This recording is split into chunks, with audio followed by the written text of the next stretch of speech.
Ladies and gentlemen, welcome to a very long and overdue episode of Prospects After Dark. I am your host. I am Kyle Reyes. On November 30th, the last day of November 2022. Look, I don't know how this is going to be. It's been a really long time since we've done this. Hello there, Nelson. I would recommend that everybody goes over to the Birds on the Black YouTube page. I think that it's a little bit better of an interactive experience. So if you feel so inclined, please find your way over to the Birds on the Black YouTube page. I'm not as in your face. It's more of a traditional pad look. Sarah Ann asks where my hair is at. It's on my face. At least I've got something to cover my incredibly weak ass jawline. At least I've got a beard to cover my jawline. So again, you guys, look, it's been a really long time since we've done this. So I guess we need to go over the rules of Prospects After Dark. There aren't really any rules. What we ask is for questions, for thoughts, for comments. Look, we can talk about Cardinals prospects. We can talk about Cardinals' approach to the hot stove. We can talk about, as that Taylor Cruz on Twitter, he was interested in talking about John Mabry's penis. I'm always interested in that. So if that's your dilly who, then we should get into that. Jimmy Ballgame 420 over. Oh, that's right. I can do this. Jimmy Ball. I can do the little thing on YouTube, which I really like. Bourbon choice. All right, Nelson. Nelson 51962. So no bourbon tonight. As things happen on pad, we need to scale back just a little bit. So what we're drinking tonight is we're going to drink this Firestone Walker Molcadoce Nitro Stout. That's here. So to everybody at Prospects After Dark, welcome back. Let's get into it. Let's have some fun. And then when we need a change of pace, we're going to be drinking a Montucky. It's a cold snack, family. Enjoy. To everybody at Prospects After Dark, to me. Over on YouTube, Jimmy Ballgame 420 says, oh, hey, what's up, Jimmy Ballgame? Let's see. Matt Stromer says, go Cardinals. Hello, Matt Stromer. It's great to see you. Again, you guys can ask questions on Twitter. You can ask it on YouTube. I recommend YouTube. So hopefully we can get that going. The cool thing about YouTube is that, it's a little bit more interactive. We can put the questions up, the comments up. And I really like that. So again, if you're looking for a little bit more interactive of an experience, a little bit more professional of an experience, as professional as this stupid show can be, I would recommend the Birds on the Black YouTube page. So Zach Bathon says, hey, I've missed this. Zach, I've missed doing this, honestly. Like, I think about doing it a lot, and then I just don't because I'm old and I'm beat up and I can't keep the same energy level up as high as I used to. So, hey, look, I'm really glad you're here. Also, yesterday, a real quick shout out to the legit journos, the legit journalists for the Post-Dispatch, the Belleville News Democrat, Cardinals website, John Denton, Jeff Jones, Ben Hockman, Ben Fredrickson, Mr. Rick Hummel, Ryan Fagan from the Sporting News, and I think I said John Denton, but most importantly, Derek Gould. They put on a really cool Q&A at Modern Brewery in the city. That's a really awesome spot. You guys should check it out. But I only bring that up because at the end, there was a guy who came up to me. He's like, hey, I love Pad. I miss Pad. And I can't remember that person's name. So if you're in here, please tell me that you were the person. And I'd like to have a toast to you. That was part of the reason why we're doing this. It kind of got me going a little bit. Hey, Victoria's here. Hello, Victoria Dryden. How are you? Well, what's up? What's up, y'all? Victoria, look, it sounds like, as always, there's so much going on, but I hope you're doing well. I hope the girls are doing well. And we love you, and it's nice to have you back. It's nice to talk to you. We're going to get into it. As Sarah Ann over on Twitter says, Kyle, I was the guy last night. You are like a brother at this point. So there you go. You and Gifts are like my de facto Arizona brothers. We're going to get into business. We'll see where it goes. But Turner Herbeck, no, I was the guy from Cards Scorecard. It was not you either, Christian. Thoughts on Mo's shortstop comment? I think that people are kind of overreacting to it a little bit. Look, Tommy Edman is a very, very good shortstop. And that is a great baseline thing to say when you're not trying to show your hand at short. I think we all know that the Cardinals are hoping that something falls to them at the shortstop position. I think when I read that, and we've heard the comment before when he did not hesitate to say that Tommy Edman would be their starting shortstop about a month ago, I think that we can put it together that the Cardinals are saying that they're happy with Tommy Edman. But I think we all know that they'll be advantageous if somebody falls to them. I think that we're overreacting. I think that, this is the kind of thing that when you have 20 hours of sports talk radio, maybe we beat to death because there really isn't a whole lot else going on other than a lot of conjecture, really, and a lot of speculation. So those are my thoughts. Look, the truth is Tommy Edman is a really, really good shortstop. He should have been the Cardinals shortstop for the entire season, but they fucked around with Paul DeJong. He probably should have been the Cardinals shortstop all of last season, too. These are things that we talked about on Pat for years and years now. So he's right. And if they don't upgrade shortstop, at least they have Tommy Edman. But I think that all that the comment Mo made tells us is that it's about finding their opportunity, their advantage. Ryan Spencer says, did any of the 22 draftees play much this year? If so, how'd they look? A lot of the bats did, and some of the relief pitchers did. But Jerpy didn't. Mounts didn't, the second-round pick. Hansen, the third-round pick. Those guys didn't. Raychick, the sixth-round pick. The guys with the large college workloads did not. They were a little bit more cautious with those guys, giving them a chance to not fatigue out, maybe the same way that Graceffo and McGreevy did in 2021. Both of those guys pitched at the end of 2021, came into 2022, looked on fire, although Graceffo's in a different league than McGreevy. And then they started struggling a little bit. That's after a really large workload in college in 2021. So part of that was to just give them a chance to catch their breath and start afresh in 2023. It's a great question, Ryan Spencer. Although, hey, block of their own. Oh, block of their own. If Dayton would have been the person who came up to me yesterday, Dayton and I would still be together. We'd be laying on the floor, just completely exhausted at having to give energy. And it would have been the happiest moment of my entire life. Jay Napici says, does Jordan Walker make the opening day roster and win the NL Rookie of the Year? I don't know. Look up. Man, I want to get back to that real fast. I want to get caught up on some more comments over on YouTube. Again, check out YouTube if you haven't. Sweet Jones says, salut to you, Sweet Jones. I'm going to take a sip of my Montucky. Alf over here says, let's go. Yeah, that's right, Alf. Let's go. Sweet Jones says, do you have a preference of the catcher options? Trade for Murphy or Toronto options? Sign Wilson Contreras. We talked about it a little bit on the Worst Fans in Baseball podcast, which, by the way, was a blast. You guys should check that out if you haven't already. It's on the Spotify and a bunch of different venues. Worst Fans in Baseball. Those guys are crazy, and it fits with my style. So check that out. The way that I did it for me is I like Alejandro Kirk the most. I like Murphy second. And then after that, it kind of is dicey for me. I think for the Cardinals, Murphy makes the most sense. And then I think Kirk probably makes the second most sense. And then after that, it's kind of dicey. I was thinking about this question a lot today. And this is a beggars can't be choosers situation for me. The Cardinals are lucky that they're looking for a catcher at a time when it seems like there are really a lot of viable catchers available. Even if they end up having to fall back to Vasquez, that's not a bad thing to fall back to. He had a terrible second half after being traded, but he's a really great defensive catcher. Everybody speaks so highly of him. And if that ends up being what they go with, sure, it's not going to be an offensive juggernaut. Sure, all that proves is that they need to probably find additional support somewhere else down the line for their lineup, whether that be in a platoon situation or a star, which is something we'll get into later on too, and probably, hopefully. So that's kind of where I am with the catchers. Look, if it's Wilson Contreras, that's fine. If it's Kirk or Jansen or because I don't think it's going to be their big Gabriel Moreno. I don't think it's going to be him. If it's Murphy, if it's Vasquez, I'm on board for that. I think Mike Zunino might be the bottom of the barrel. I like Vasquez more than I like Zunino. I think Zunino's power would probably be better.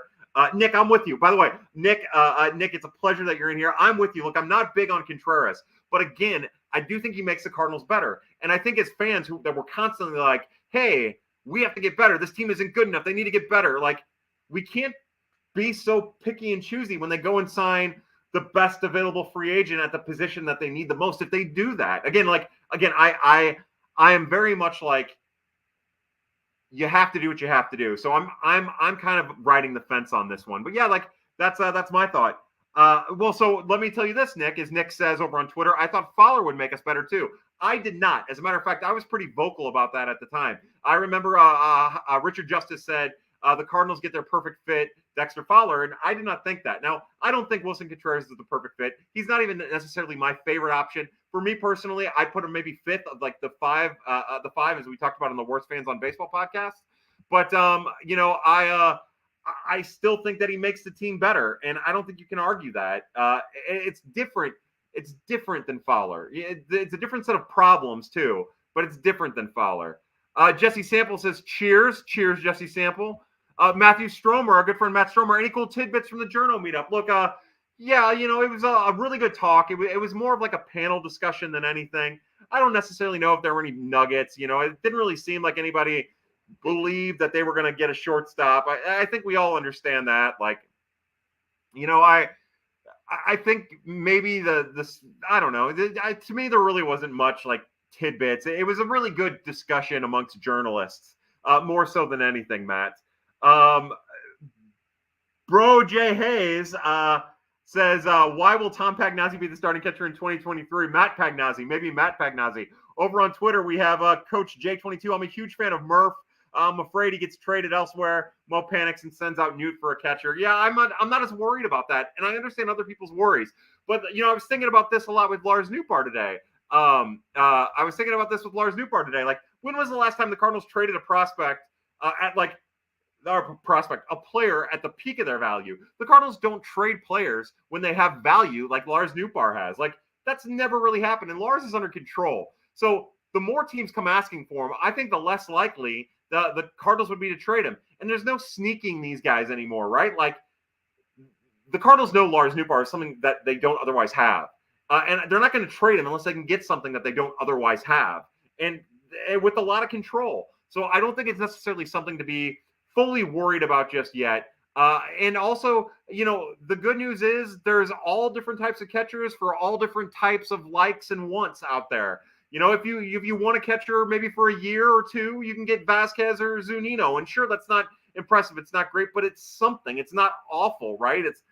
It's not the shiny object that you want, but it can tide you over maybe for a year or two. If you want to maybe go a little crazy, you can get Wilson Contreras. There might be people that we're not even talking about that might end up getting traded. What if, I'm not a big Salvador Perez fan because of, his health issues, but what if all of a sudden the Royals are like, look, we'll pay half of his salary and you can have him? Like, I wouldn't be upset with that exactly, depending on how the whole catcher situation shook out. So,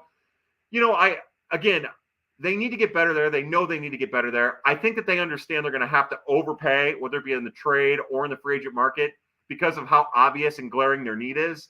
And that's just like the nature of the beast there. And I think it's going to be interesting to see how that, it's going to be interesting to see how that plays out. But like, that's the most fascinating part in this.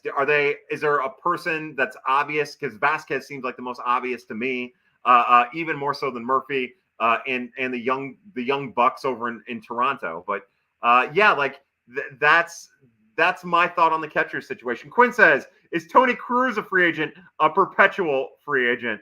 Dylan Carlson, who's not Dylan Carlson, says, well said. Salvi is the best at DH at this point. Yeah, absolutely. Spence Ryan says, Danny Jansen any good? Yeah, look, he's good. He's coming off of a career year, and sometimes you don't want to trade for that, but he's going to make the Cardinals better. Let's see. We have over on YouTube, we have Bush Bias says, good to have prospects after dark back. To you, Bush Bias, I'm going to raise my glass of Montucky, this is a can, shithead. A can of Montucky. To you, I raise my glass. I swear I'm going to get to the Jordan Walker and opening day thing here in a second. Let me try to get caught up. John Marion says, woo, let's go, baby. That's right, John Marion. Waiterade says, lukewarm stove driving fans insane. Yeah, fans and pundits and blowhards alike. And I'm all three of those things, I guess, technically. So, yeah, there was a report earlier, I believe it was Jeff Passan, who said that he believes that we're going to see the hot stove really crank up, like in some of those exciting manager meetings in the past, our owners meetings in the past. I'm anxious to see if that actually happens. I think you might get an extra lot of smoke that might not result in a ton, but who knows? We never really know how it's going to turn out. By the way, I forgot to put the question up there on YouTube. And if you're on Twitter, feel free to go over on YouTube and check that out. YouTube, Birds on the Black YouTube. Victoria Dryden says, I appreciate you, Kyle. It's been not great here. I'm sorry. Victoria, if ever you're in a bind and you want to talk it out with some complete stranger from, 2,000 miles away or whatever it is, feel free to slide into the DMs and talk it out. You've been incredible to me and my people. And, we're here for you in any way we can. Thank you for being one of the most loyal and awesome pad people that we have in Prospects After Dark. I'm sure you're drinking coffee or something tonight. So I'll have a little sip of my Firestone Walker Mocha Dolce Nitro Stout for you. Our good friend Toon Dog says YouTube much better feed. Love it. Yeah, me too. I think we all kind of agree that this is a better feed, the YouTube, than what's happened over on Twitter. So on Twitter Live, like when you had Periscope, you used to be able to turn your phone this way. Also the size of John Mabry's penis. Also the size of Lou Brock's penis, John Mabry's penis. But you used to be able to turn your phone sideways, and then you'd be able to get the panoramic view. Now, because of Twitter Live, for whatever reason, it only goes straight up and down, power play dance, and because of that, you get like zoned in on my face way too fucking much, and I apologize for that. Dan Goki says over on YouTube, Toronto Twitter believes they are getting newt. A lot of people think they're getting newt, and that's because of all the hype around it. And maybe they do, you know. I think that there's an argument to be made that because of the control and his offensive profile, that Alejandro Kirk for Lars Nootbaar makes a lot of sense. Now, does it hurt the Cardinals? Yeah, more than likely, and maybe even in a big way. I think that there's a portion of the fans who anticipate Lars Nootbaar because of what he's done with driveline, how he's improved his bat speed, the slug, the patience profile, to be one of the Cardinals' best hitters in 2023. 2023. And I don't know if I agree with that, but I definitely can't disagree with it. And all of the WOBA, all of the expecting, like all of the predictive stats say that he's going to be maybe the Cardinals' first or second or third best hitter up there with Paul Goldschmidt and Nolan Arenado, but we just don't know. We don't know how the league's going to adjust to him. So again, I think he's a very valuable piece. And I think he's the type of player that you only move if you know you're getting exactly what you need and exactly what you want in the deal. Otherwise, like, you don't trade him for Denny Jansen. Like, that's too much of an unknown. Like, that doesn't do you any good, especially with the years of control, the cheap years of control that they have. And again, that trading Lars Nootbaar is not something that the Cardinals would typically do. Like what is maybe even potentially like the height of his value. Normally it's the other way around. Oh, hello, Fuzzle Light. How are you over on Twitter? Hi, Kyle. Is Pacheco season finally upon us? Freddie Pacheco, if he doesn't get traded this offseason, should get every chance to pitch out of the Cardinals bullpen at the start of 2023. And if the Cardinals aren't giving him a fair shake, then they're fucking stupid for it because they're only hurting themselves in the long run. Over on YouTube, Kirby Wagoner says, just opened a delicious Pacifico to celebrate tonight's pad. Cheers to you. Cheers to you, Kirby Wagoner. I love Pacifico. I haven't had it in a long time, but that's a delicious beer. As I dribble the Montucky down down my throat. Dribble that Montucky down your chin, boy slut. Lance Dan says, favorite modern brewing beer. So let me tell you a fun little thing about a modern is they have a beer that's called After Dark. And it's kind of styled a lot like the Prospect After Dark stuff. If it's after me, I'm after what we do here on Prospects After Dark, that'd be the coolest, most flattering thing that I ever could have imagined. It probably isn't, but I like that beer a lot. Last night I had, and I can't think of what it was called, but they had like an apricot sour that was delicious. And I'm not even a huge sour fan. I love Founders Mazagave. That's my favorite sour, and it's like one of the only sours I like.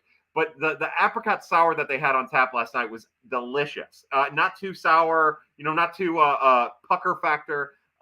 It was really good. You should check it out. And also, like, I want to spend more time at Modern. Adam, if you ever just want to come to St. Louis and get a beer, I'd love to grab a beer with you at Modern, man. You're one of my favorites.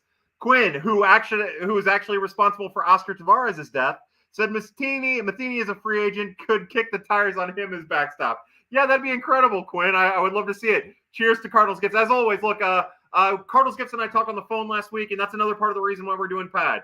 Hopefully, we can keep doing some rendition of Pad here and there. We'll see how it goes. I'm having fun already tonight. This is one of my favorite things on earth to do, and you guys make it worth it. So, to Cardinals Gifts.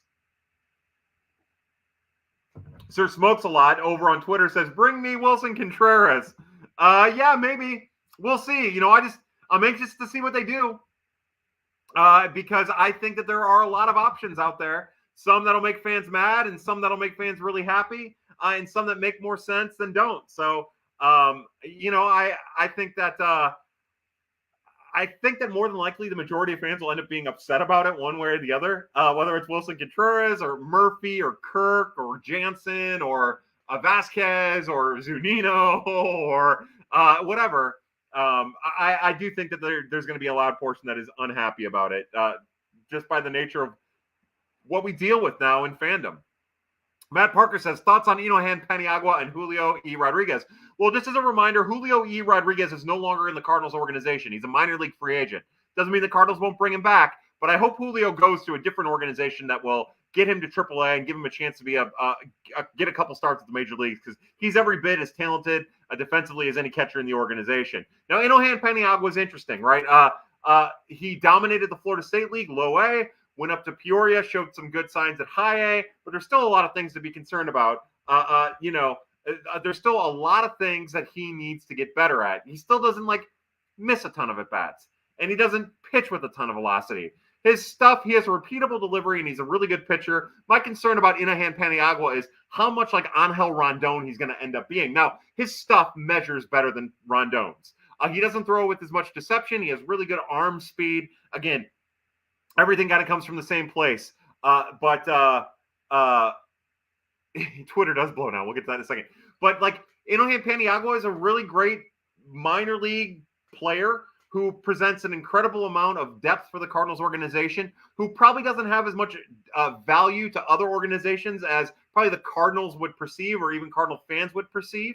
That would be an awesome trade piece, in my opinion, if he makes it through the Rule 5 draft, and he should. And by the way, if he ends up getting selected in the Rule 5 draft, remember, this is a kid who's not, unless he's made huge strides in the last 2 months since the end of the season, he's a kid who's not remotely ready for the major leagues. So at the very best, you're talking about Luis Perdomo situation where he's bad for the Padres and never gets a chance to be as good as he could have been, but he doesn't have the octane that Perdomo had. So I don't think we're that worried about it. But yeah, look, those are my thoughts. Look, I wish the Cardinals would have given Julio Rodriguez a real chance at AAA before he became a minor league free agent. Over on YouTube, we have, what's the Matt Carpenter market look like? I would suspect that he finds his way maybe back to Texas. I wouldn't be surprised by that. My guess would be maybe if the Yankees think they need another left-handed bat, which they very well could, he's still a fit there. Going over 7 with 7 strikeouts or whatever it was there before they got eliminated from the playoffs. That probably leaves a bad taste in the fans' mouth. But yeah, coming off an injury and then getting right into playoff action isn't easy. So, we'll see. I don't think Matt Carpenter's got much of a market as it stands. I think you're talking about a player who, unless a team gives him $7 million right off the bat, gives him Carlos Santana money or whatever. I probably a guy who gets close to spring training before he signs anywhere once some of the stuff funnels out. Over on Twitter, our good friend Nick Dannenberger, who's basically like a cousin to me, says, "Oh my God, this is much better. Twitter blows now." Now, this is actually something we've been dealing with since before the Elon Musk thing. When Twitter got rid of Periscope and transitioned to Twitter Live, that kind of ruined Prospects After Dark in a way, and it definitely ruined Twitter's live streaming platform. Sir Smokeslots over on Twitter says, "Bring me Wilson Contreras." Chris Lawless, our good friend, says, "It's if not a top shortstop, working the Cards improve the lineup aside from C or pitcher, need run support." Yeah, well, remember the Cardinals were a top third offense last year, and sure, they got shut out a lot, but they were a top third offense last year. And, sure, that comes with Paul Goldschmidt and Nolan Arenado being top 3 MVP finishers, and Lars Nootbaar having a breakout. But all that happened, too, at the same time while Tyler O'Neill was hurt and Dylan Carlson was hurt and playing, and they were both league average run producers. Where's it going to come from? Well, they'll get a boost from catcher, but those guys have to be healthy. And, platoon matchups. I think having Brendan Donovan a part of the lineup all year and maybe at the top of the lineup will make their offense that much better. We talk about protecting the lineup.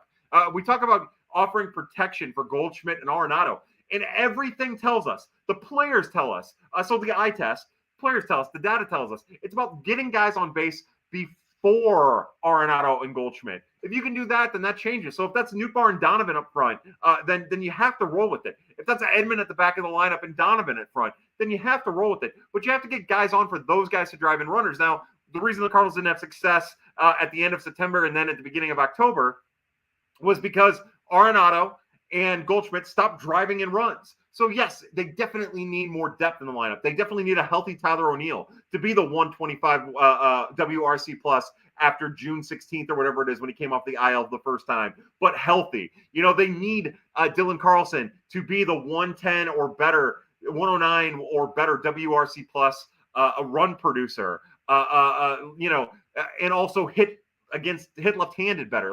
They need that. Absolutely. But I maintain that the Cardinals are at their best, and it makes a lot of sense to go into the season with the outfield they have, as much as fans don't like that. So, under my premise, hopefully Arenado and Goldie can keep their asses, can keep where they were or something similar to for the majority of the 2022 season and 2023. Health comes into play, and then just Edman and Donovan in the middle of the order, middle of the lineup, the middle of the diamond, securing and settling those two positions ends up having an effect throughout the entire lineup. And also bring in options, whether it's a left-handed outfield DH type. Maybe it's, Josh Bell's going to get a lot of money, but somebody like Josh Bell or Trey Mancini, those are all right-handed. Or, Bell isn't right-handed, but Mancini's a righty. Like maybe you find somebody like that. Like that's what I like in the offseason, because we have so much time and there are so many available options on the free agent market. We get so caught up in how the season is going to go and setting yourself up for the season, which I think is important. I think it's most important to set up your rotation for the season in the offseason than it is anything else, and then adjust in season for what you need. And I think that benefits the Cardinals. Like, fans don't want to hear it, but the NL Central sucks. That gives the Cardinals time. It's just a matter of how willing they are to be aggressive in season, which has been my major issue all along. See, I am still on board with buy all the cheap relief pitching options that you can, put them in a blender, and maybe one becomes a delicious smoothie. That's where I'm at. Because what you should be doing, the regular season is won with starting pitching, right? And offense. The postseason is won with relief pitching. So, if you want my opinion, you load up on free agent, you load up on starting pitchers that you think can get you through the season, that you feel confident can get you through the season. And then with your relief pitching, that's when by the deadline you add relief pitching, because you know what those guys have been through, you know what they have. And as dicey as the relief pitching market is, even if you have to overpay for it, look, I'd rather overpay for it in prospects than in dollars. And right now, you're going to have to overpay for it in dollars.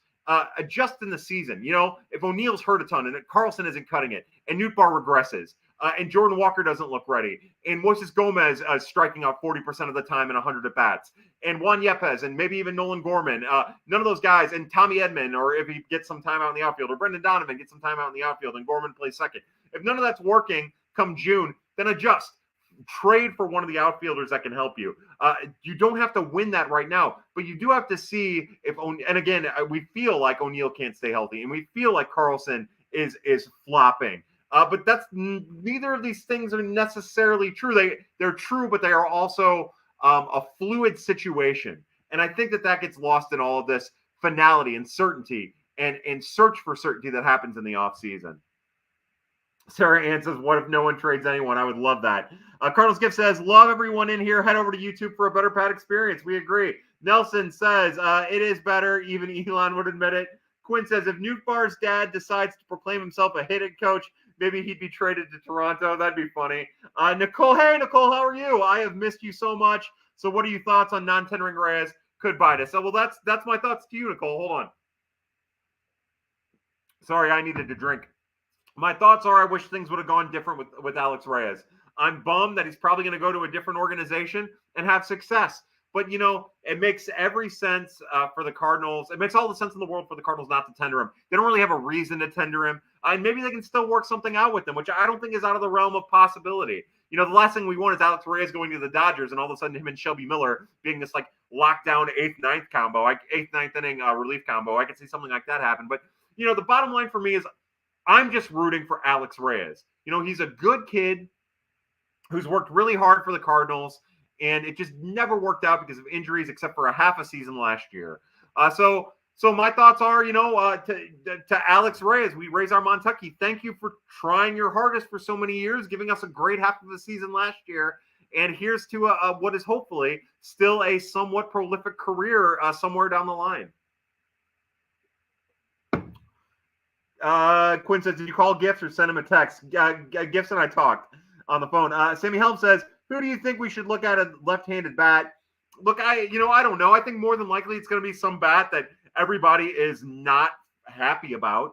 I think we've had a lot of people zone in on Bellinger and Conforto. If the Cardinals only have $20 million to spend and they spend more than half of it on Bellinger or Conforto, then I think that's a hell of a gamble to take when they have so many other, when they have other needs. I also don't think Conforto's going to get the pillow deal that people think he's going to get. Carlos Santana gets $6.5 million. I think that tells us that some of these guys are going to get more money than just a quote unquote pillow deal. So yeah, Michael Brantley might be the guy, but even he might go at a 10, 12 million for a year, even coming off of surgery to end his season. I don't know. The truth is, we hear Brandon Kiley on 101, BK and Ferraro, that guy. We hear him talk a lot about like Ben Gamble, maybe somebody like that. It could end up being Corey Dickerson again. Who knows? I think we focus a lot on the left-handed hitting, and I think it's important. But the most important left-handed hitter is Nolan Gorman. Like, are you going to be able to find somebody on the market that is capable of being what Nolan Gorman's capable of being and in need of at-bats like Nolan Gorman is? No, probably not. Conforto and Bellinger might be that, but I don't think we have any certainty that Bellinger's that. I mean, we don't have any certainty that Nolan Gorman is, but I don't think we've seen anything out of Bellinger in the last 2 years that is any more promising than what we saw out of Gorman last year. So, from a price certainty standpoint, and a risk standpoint, I don't think any of those big name lefties, except for maybe Michael Brantley or switch hitting Josh Bell, I don't think any of them really do much for the Cardinals. And it's about the role that they're going to get. So, they'll bring in somebody. And I think that depending on how the free agent market goes and their pursuit of catcher goes, might have something to do with the caliber of lefty they bring in. But yeah, that's my thought. Look, I'm in this rare boat that aside from getting a premier player, because I do believe that the Cardinals need premier. I think that they fuck around in that middle tier way too fucking much. And that's kind of their MO. I think they need Trey Turner, or Bogarts or Correa, not Swanson. That's a fucking bad decision. Unless you can get him for a 1-year deal while he proves some shit that whatever.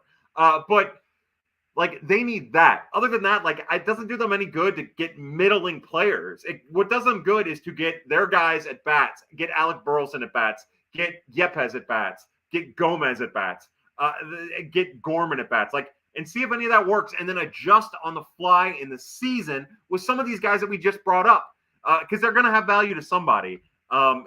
Maybe more value to the Cardinals if given a real chance. Because look, and don't sit there and tell me that Alec Burleson got a real chance in September. He did not. That's fucking bullshit. And also, he started hitting the ball harder at the end there. So let's not give up on fucking Alec Burleson yet either, dummies. Let's see.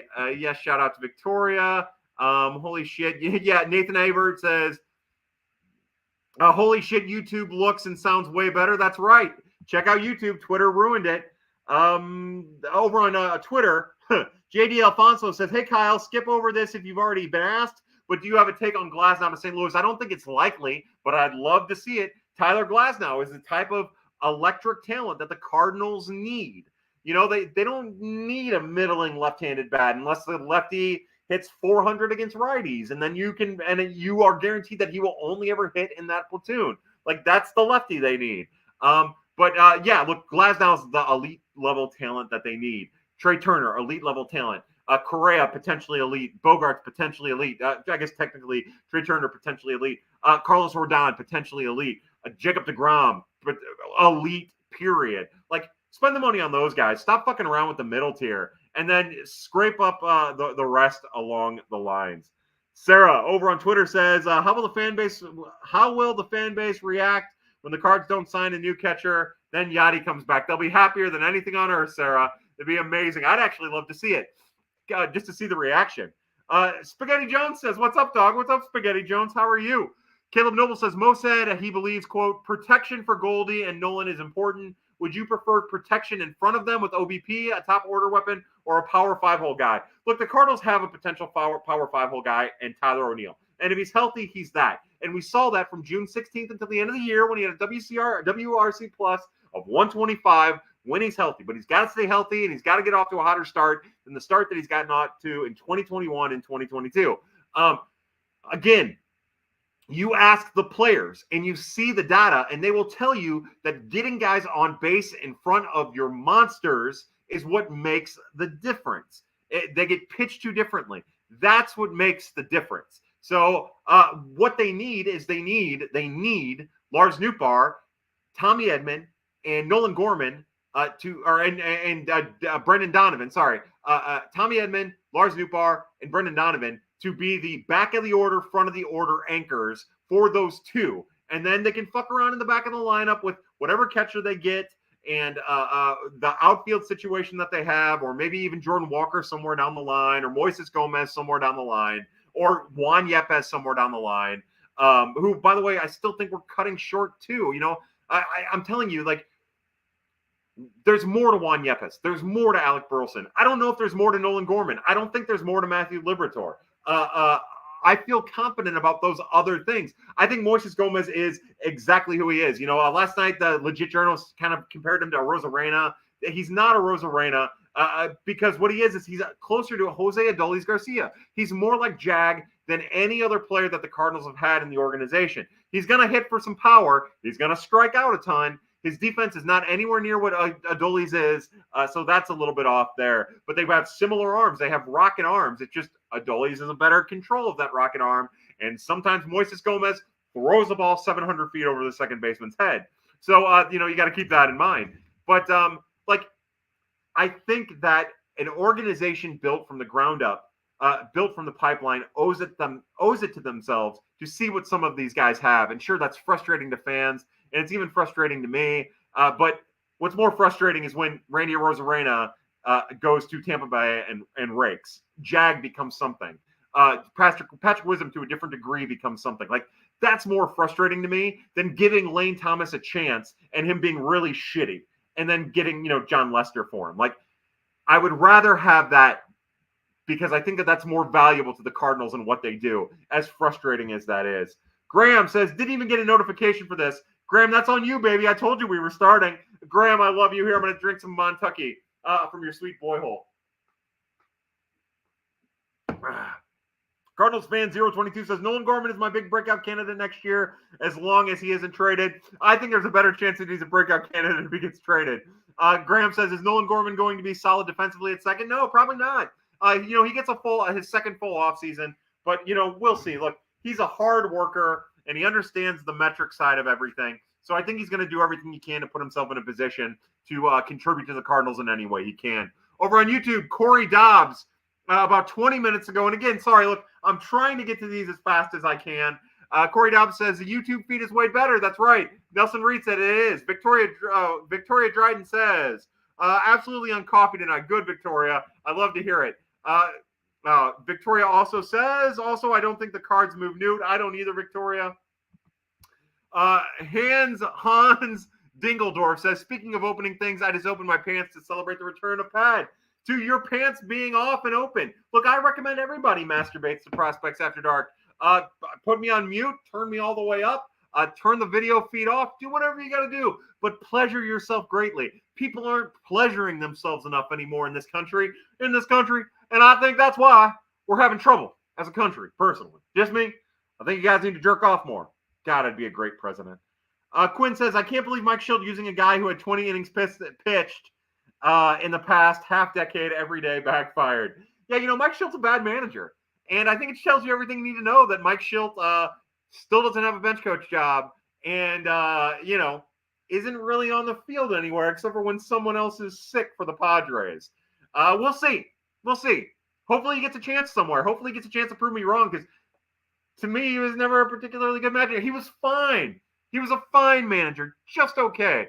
Don Mattingly, right? Don Mattingly's not a good manager, but with good teams, average teams, he'd be an average good manager. Like, that's Don Mattingly. He's a Don Mattingly type manager. I'll take, even with the fuck up with Helsley, which I still don't think is that much of a fuck up, I'll take Ali Marmol every day of the week. Quinn says, sign Swanson and then trade him for Shelby Miller. What year is that Happy New Year sign from last year? Believe it or not, because most of the stuff, like yes, I did it. The Christmas tree has been up since 2020. That's a pre-COVID Christmas tree, I think. Nick Dannenberg, our good friend, says, I was surprised to see Maddox join the Rangers as pitching coach.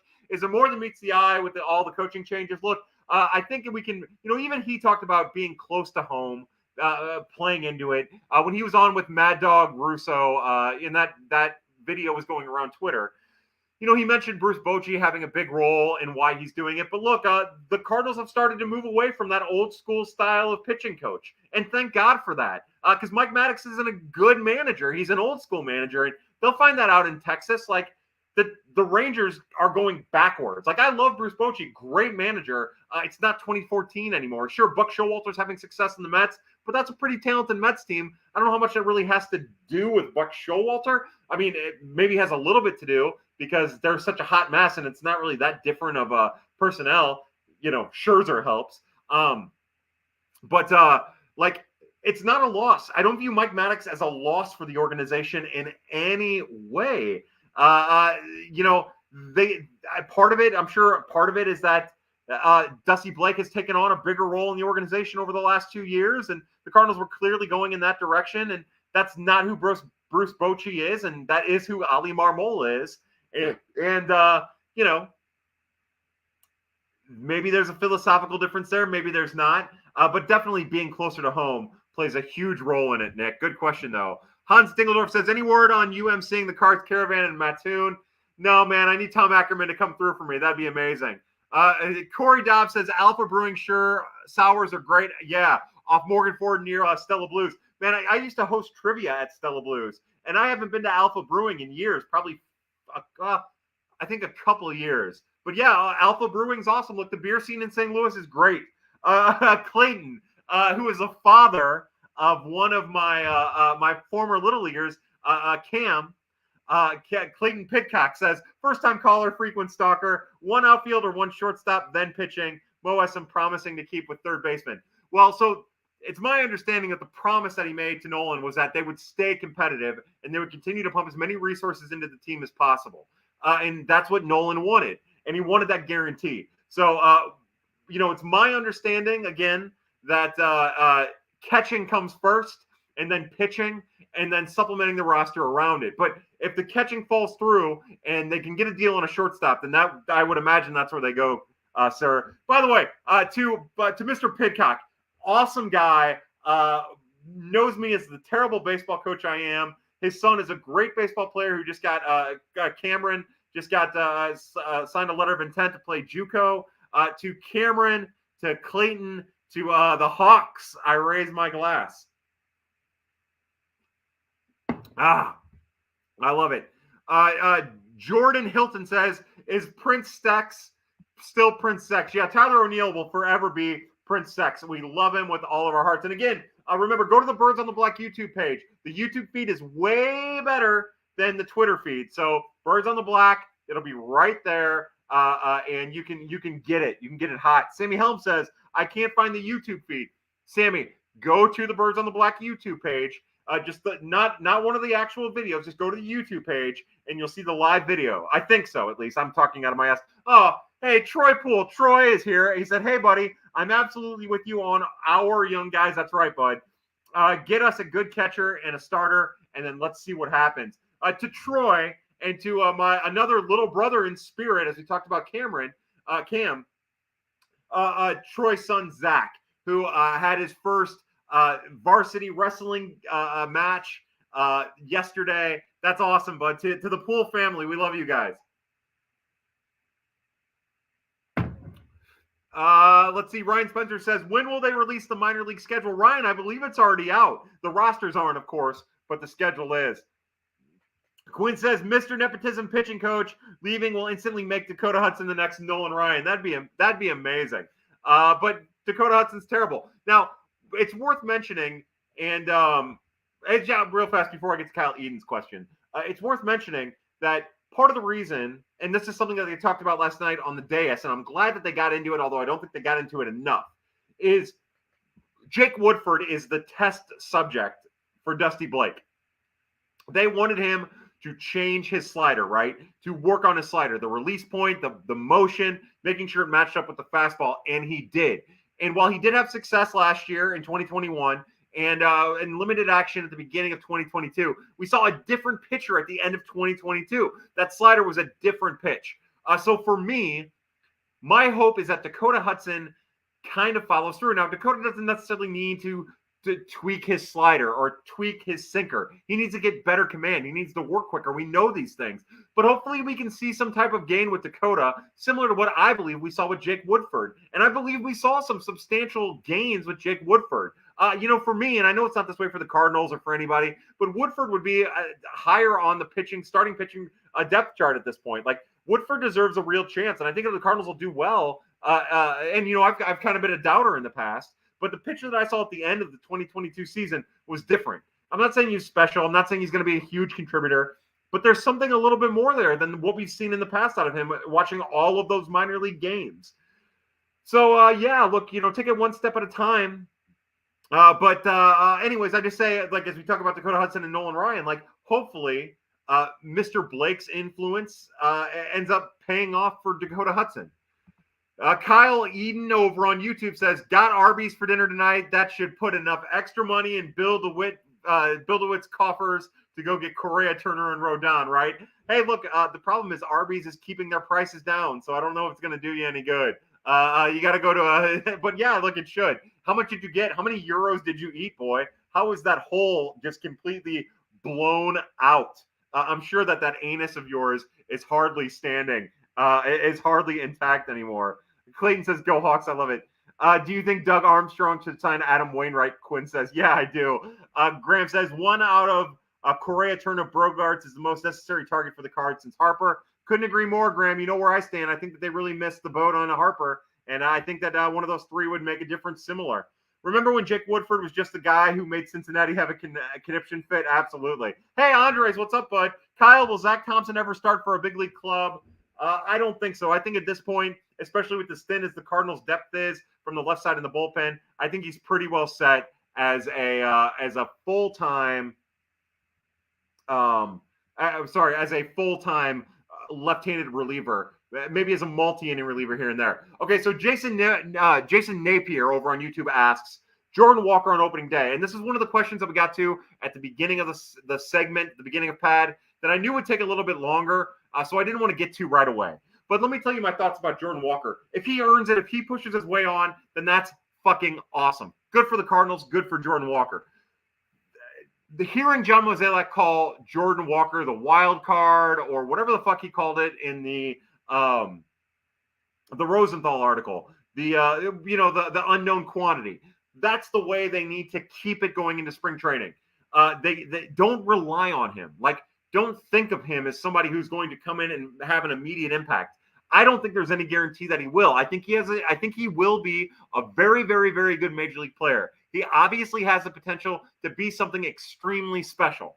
But baseball is different now. Guys kind of get rushed, which means that they get exposed quicker. We saw that with Nolan Gorman. How he adjusts is going to be the key. What happens when he just gets peppered with pitches low and outside and he gets frustrated at the strike zone and he starts swinging wild at pitches out of the zone? If he does that, the question is, will he do it? And we have no guarantees. I've seen him do it at the minor leagues, so I think there's reason to believe he'll do it in the major leagues, but you just don't know. You don't know. And also the major leagues is such a different pressure cooker. Talking to players, talking to coaches, something I've been fortunate enough to be blessed with the opportunity to have over the last couple of years. It's a different world. The mental side of the game, and it separates the haves from the have-nots. And he is a mentally tough kid, and I have no doubt that he's going to be able to survive that, but it's going to take time.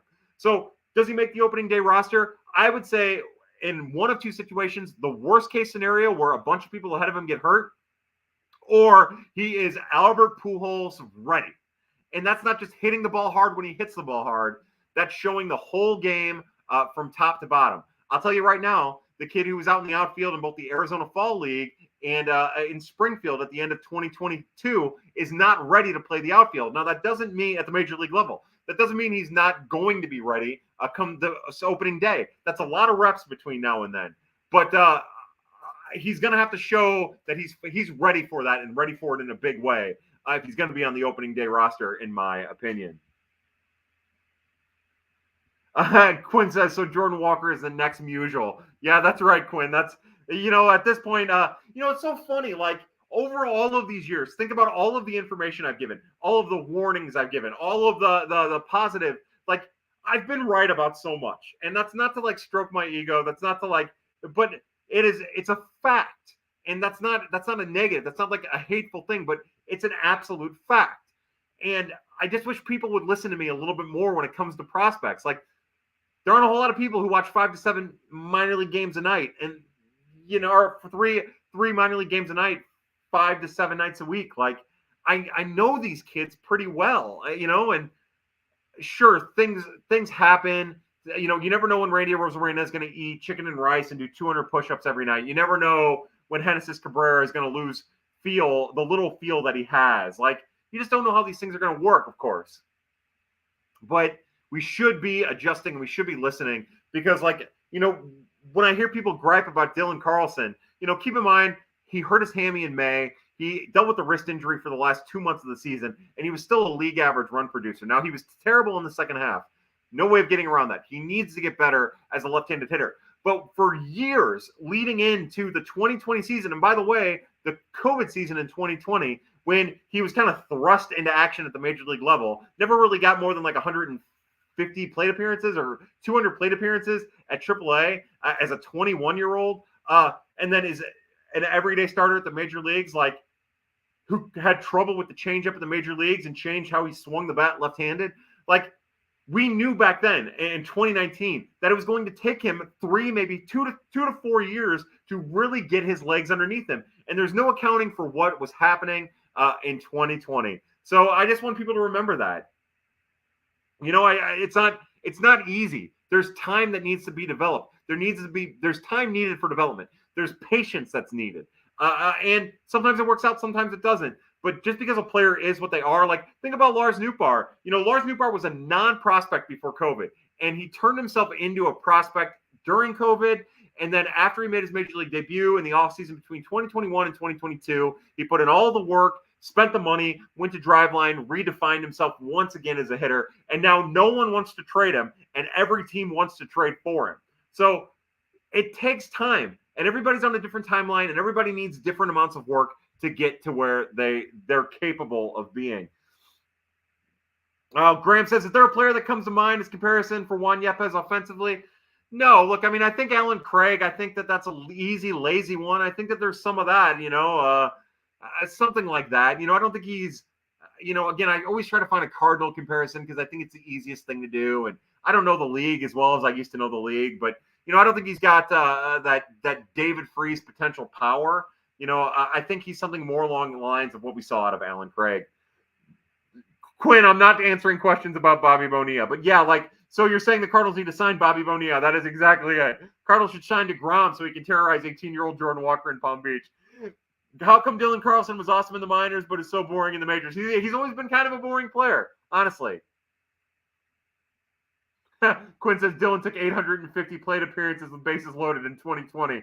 I think you're right, bud. Okay, so over on YouTube, I need some beer. Hold on. Ryan Spencer says, sure, Twitter blows, but without it, I wouldn't know about the Cocaine Bear. How awesome is Cocaine Bear? God, I love it. Our good friend Nick Dannenberger says, I don't see why signing a big shortstop is such a bad thing, considering none of the outfielders or starting pitchers have big, long deals. Look, I'm with you. I am 100% with you. Especially, as we talk about, as I believe that protection in front of Arenado and Goldschmidt is important. Like, Turner fits that role. Bogarts fits that role. Correa fits that role. And they're all in a relatively young place. The thing about Trey Turner that's dangerous is some of his value is built on speed. Speed's one of the first things to go. But Trey Turner's a great player. And again, you talk about outfield, put Trey Turner out in the outfield. If you feel more comfortable with Tommy Edman at short, put Trey Turner out in center if Dylan Carlson falters, or you think Dylan's better in right and Lars falters, or O'Neill can't stay healthy and you can kind of move him around. Trey Turner also gives the Cardinals another thing that they covet if they were to trade for him, and that is versatility, along with all of the other things that he brings to the table, including being a winning baseball player who brings a winning culture with him and also makes the team better in so many different ways and changes the whole dynamic of the whole lineup. So yeah, look, I'm with you. But I'm also I also won't be fully upset if they don't sign one of those guys.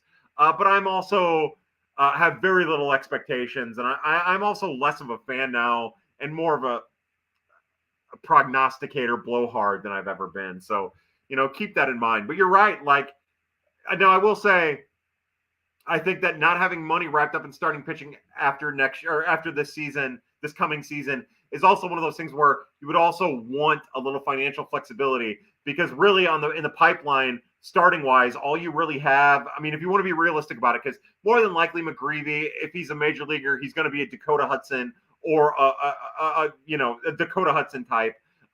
Maybe he ends up being a reliever. I don't have much faith in Mouts. Like, he's not my favorite. I think that there's a reliever there. I think Austin Love is a reliever. I think Donis Rodriguez is a reliever. As of now, at the end of 2022, I think that a lot can happen in between 2022 and 2023, and that's worth keeping in mind. But I think McGreevy and Tink Hence are really the only two pitchers that haven't made a major league debut that you feel somewhat comfortable projecting as valuable starting pitchers down the line. And again, like, there's some other guys there. Maybe Paniagua is more than Angel Rondon. Maybe he's more like what they think Michael McGreevy was. Maybe Michael McGreevy will find his velocity and get a better fastball. Maybe that'll happen with Matthew Liberatore. We'll see. But I think that it also makes a lot of sense to hold on to some of this cash as you enter next season, because if they don't re-sign Michaelis, which Michaelis feels like a Cardinal to me. Unless he's asking for a huge contract, and he might be after coming off of the 2022 season. But I can't imagine them not bringing Michaelis back at this point. Anything can happen during the season, but he seems like an extension candidate to me. We'll see what happens with Jordan Montgomery. I wish they'd dish him while he still has value. I signed DeGrom. That's what I would do. But yeah, I'm with you. But Nick, to me, if you're talking about spending money, I personally believe if you're talking about shortstop or starting pitcher, I'd rather them spend money on a top end starting pitcher. But they're not going to do that. So that's not even worth talking about. Corey Dobbs says, yeah, I never understood any infield issues. We need pitching. I agree. Nick says it's more about the available bats over the available pitchers and outfielders. I understand. Seth Conrad says Corey Dickerson and then laughs. Nick Dannenberger says, I really hate that they're getting away with this. Oh, we only have $20 million to spend. Nick says if Bellinger has anything, the Dodgers would have kept him, right?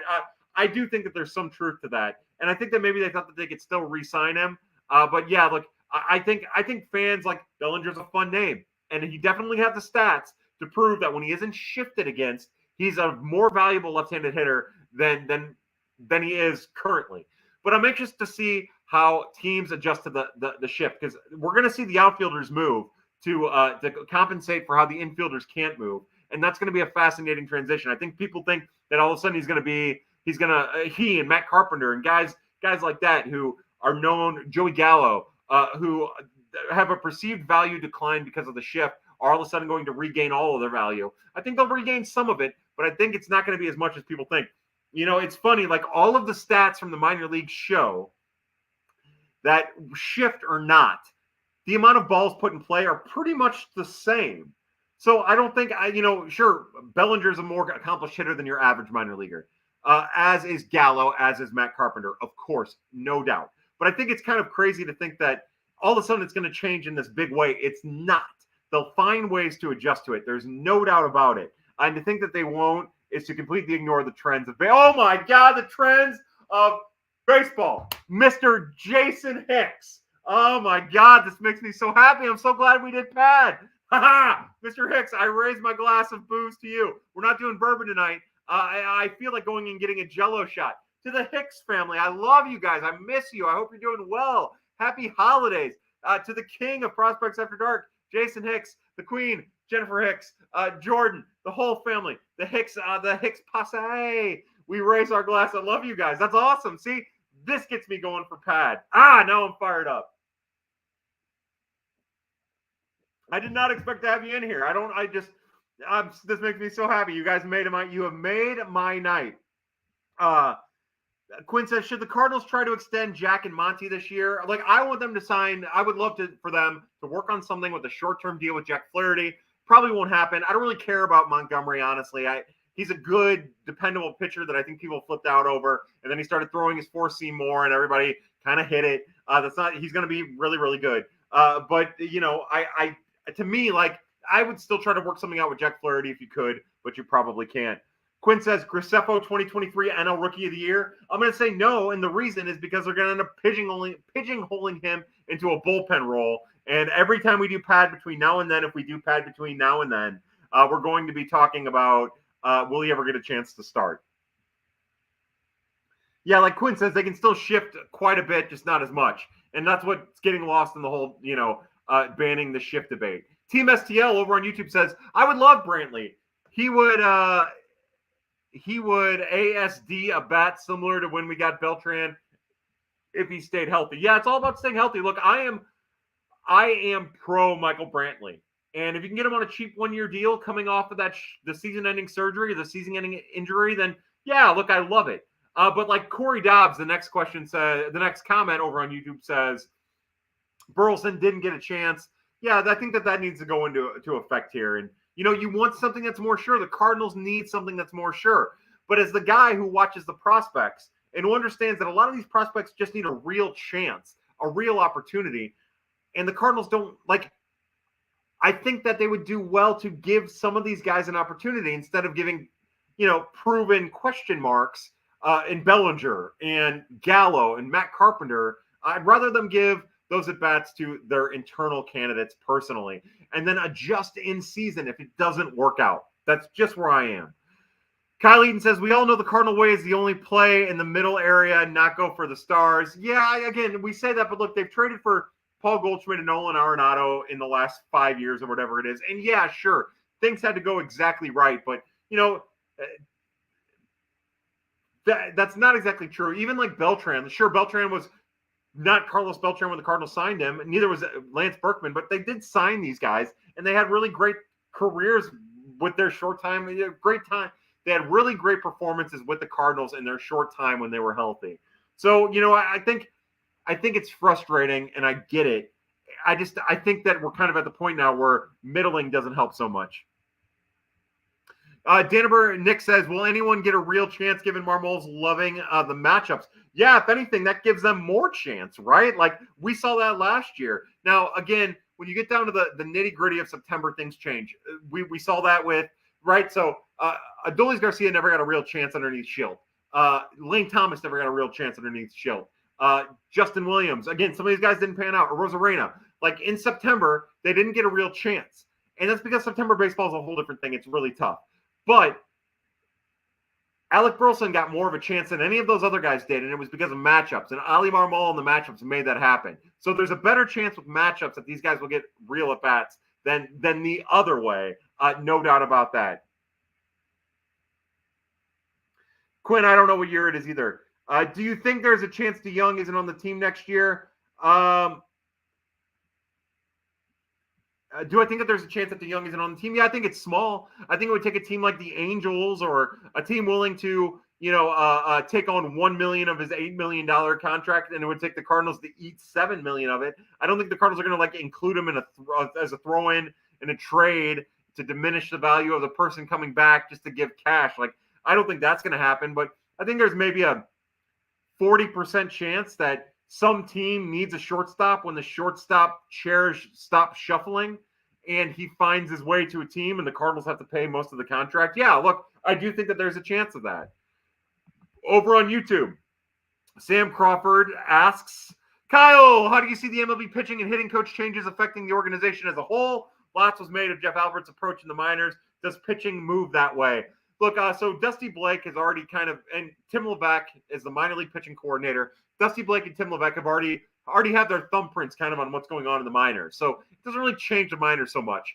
And Russ Steinhorn is so integral as the hitting coordinator for the Cardinals in the minors. And he's kind of a Jeff Albert disciple, if you want to go that route, that it really doesn't change so much because Steinhorn is still in that role with the Cardinals. It really doesn't change so much what happens at the minor leagues for the Cardinals. I do think that Turner Ward is more obviously an old school hitting coach, which I think is a step back for the Cardinals. I wish they would have been more creative, more inventive in that route. But, Goldschmidt believes in Turner Ward. Ward's been his hitting coach since AA or whatever. So I'm fine with it. I think Brandon Allen is a good assistant hitting coach. He understands the metrics. The player, even though he's kind of a quiet guy, the players that have gone through Memphis love him. And he has major league experience, so I think that's good. I think that other than bringing in Matt Holliday, and we'll see how that goes, because when you hear Matt Holliday talk, he's very upfront about not understanding how any of the metrics work, really. And that bothers me, but he's a bench coach, luckily, so hopefully he doesn't have to fuck with that side of it. But aside from that, it's just more of the same. It's more promoting from within. So, yeah, sure, Dusty Blake is a fundamental difference from Mike Maddox, but he already has his fingerprints on the organization. He'll have a more prominent role. He'll be able to assert himself a little bit more, so that'll change. And same goes for Turner Ward. Hopefully he stays the fuck out of Russ Steinhorn's business because Russ is fucking good at what he does. Tiger Peterson is good at what he does. So hopefully they leave those fucking guys alone and let them do their thing. Because if he tries to fuck with that, then he's an idiot. Regardless of how much Major League experience he has, how much Goldschmidt respects him. No doubt about that. Matt Lang says, no, Zalak and DeWallet never do anything, Kyle. I love it. The Return of the King. Hello, Matt Wright. Welcome to Prospects After Dark. I need a drink, and we're running out of booze. I should have brought the real booze. We've been at it for an hour, fam. Quinn says, I know you don't care about the Hall of Fame much, but do you think Beltran gets 5%? I do think Beltran gets 5%. I think it'll be like 6%. But we'll see. Corey Dobbs says, Glasnow, please. Yeah, I'm on board for it. Grave Einstein. The Grave of Einstein says, Kyle going off right now, off his rocker. Teams need good players to win. What kind of thought process could even lead you to that? Yeah, it's funny to think. No, look, I know that there's satire there. I know there's sarcasm there. Don't get me wrong. Like, it's obvious that better players mean a team wins. And, I'm just doing the same thing that I complain about the people on the radio doing. So, I'm definitely a hypocrite there. But I think some teams are better suited to sign role players. I think the Cardinals have been in position in the past where a role player would go a longer way, bang for the buck, than getting a star. I just think right now they're in the spot where they need to get a true impact bat. I don't think Wilson Contreras is that. I don't necessarily know if Murphy or Kirk or Jansen is that. I think Kirk could be that. And of the three, he's the one I trust the most, as crazy as that is, with Murphy second.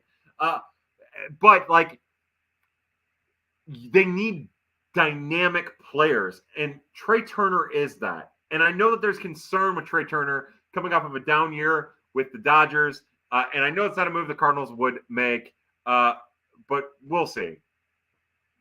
I know we kind of default to easy analysis, but I swear I didn't mean it like that. Corey Dobbs, no worries. Ignore us. The info is great. No, you're fine. Smitty says, make America pleasure themselves again. Yeah, I'm here for your pleasure. I am here so that you pleasure yourself. Jordan Hilton says, where can Ali Marmol grow? He's only like 5'6", probably from the top of his head up. Look, maybe be a little bit more reactive in the playoffs. I think that there are times like giving Corey Dickerson all of the at-bats was a bad idea. Giving Albert Pujols all of the at-bats in the first half was a bad idea. But again, sometimes that's about roster construction. I think he did really good on resting the veterans. I think he did give young players an opportunity. He did. I think he did as well as you can expect with the roster that he was given. The Grave of Einstein says, so impressive what Roberts and Showalter can do with the highest payrolls in baseball. Flat Earth Truther says, I agree that Schilt wasn't good. I'm a big Marmol guy, but there almost seems to be a bigger disconnect between Ali and the front office. There's not. That is 100% inaccurate. Schilt's pitch to contact and defense first seems to be what the front office wanted. Now, make no mistake, Ali Marmol is defense first. Defense is important to this organization. Ali understands that. Now, what Ali understands is, and look, I'm trying to think so this is tough, right? This is a tough one because there's things I know that I'm trying to be really delicate with because obviously I don't want to overstep. And there's also a delicate way of putting it. And right now I'm a bull in a china shop. Put it this way. Look, they were both fine. They were both fine with the pitch to contact defense first. Ali Marmol understands, as did Mr. Schilt, that you need guys who can strike people out, especially in the bullpen. That was understood. The difference is Mike Schilt was an idiot and went about it the wrong way, and it fucked him in the ass. And that's where we're at. Marmol, again, going to the public a little bit about it, talking about how important it is, but he's more in line with the front office than anything. Like right now, and we'll see how it goes because there was a time when Mr. Schilt was also in that boat. Anybody heading to London? WC Lee says anybody heading to London next June for the game. Clayton says because of restricting shift, more value with left-handed pitching. There might be. I don't know. Look, so I think a lot of people think that the restriction of the shift has more of a weight, more of a bearing on left-handed hitters than it does left-handed pitching. I don't know. Like I said, I watched all these minor league games, and I don't think that the ban on the shift really had much of an impact. The infield shift had much of an impact one way or the other on left-handed pitching or left-handed hitting. I think it's the same kind of thing. Like as I try to sort it out in my head, I think what it might do is a lefty who can strike out a lot of guys, maybe doesn't have the same value as they had prior to ban on the shift. Maybe that's the thing, like the strikeout of it all. Brandon Gabler says, what would you trade for Murphy? Again, without knowing what the market is, I wouldn't say. Like, I would want to know what I would have to trade for Alejandro Kirk. I would want to know what I would have to trade for Danny Jansen. I would want to know what the A's are looking for. You're going to end up, look, Cardinal fans don't like to hear this, but for all three of those guys, you're going to have to overpay because there are a lot of teams and a lot of good teams and a lot of competitive teams that are in the market for a catcher. And there's a lot of catchers out there, which makes this market really interesting to watch and to see it develop. So I guess my thing is if Murphy is my guy, if Sean Murphy is my guy, then I know I'm going to have to overpay for him. So I'm willing to overpay for him. Now, I don't know if I'm there. I like Sean Murphy a lot. I think he's a perfect Cardinal. But, like, is that Gorman and Wynn and Pacheco and Graceffo? That seems like a lot for me, but that might be what it takes. So you have to be ready for that. I don't know if I do that. I don't think I would. I think I might do it, but no. But look, that's the kind of trade it's going to take. It's going to take more than people can stomach because it's a lot of years at a cheap price for a guy who is one of the best at his position. So just be ready for it because it's going to be more than any of us are comfortable with. So imagine how tough it's going to be for the Cardinals who aren't good at giving up more than they're comfortable with ever, whether it be money or players. Cardinal fan 0213 says, what current MLB player coming up in the past can you compare Jordan Walker to? Man, look, again, that's such a tough thing. We've talked about it before. I think Jordan Walker has a chance to be some version of Derek Lee. Derek Lee was a really great player who did a lot of damage, who struggled at first, but then did an incredible amount of damage. I could see maybe something like that. He's not there yet. He's super athletic. If he ends up, and he's more of a hit before power guy right now, but if he ends up selling out for power, I don't know. He's kind of his own little unique beast. We've heard a lot of other big-bodied African-American hitters. We've heard Dave Winfield, people like that.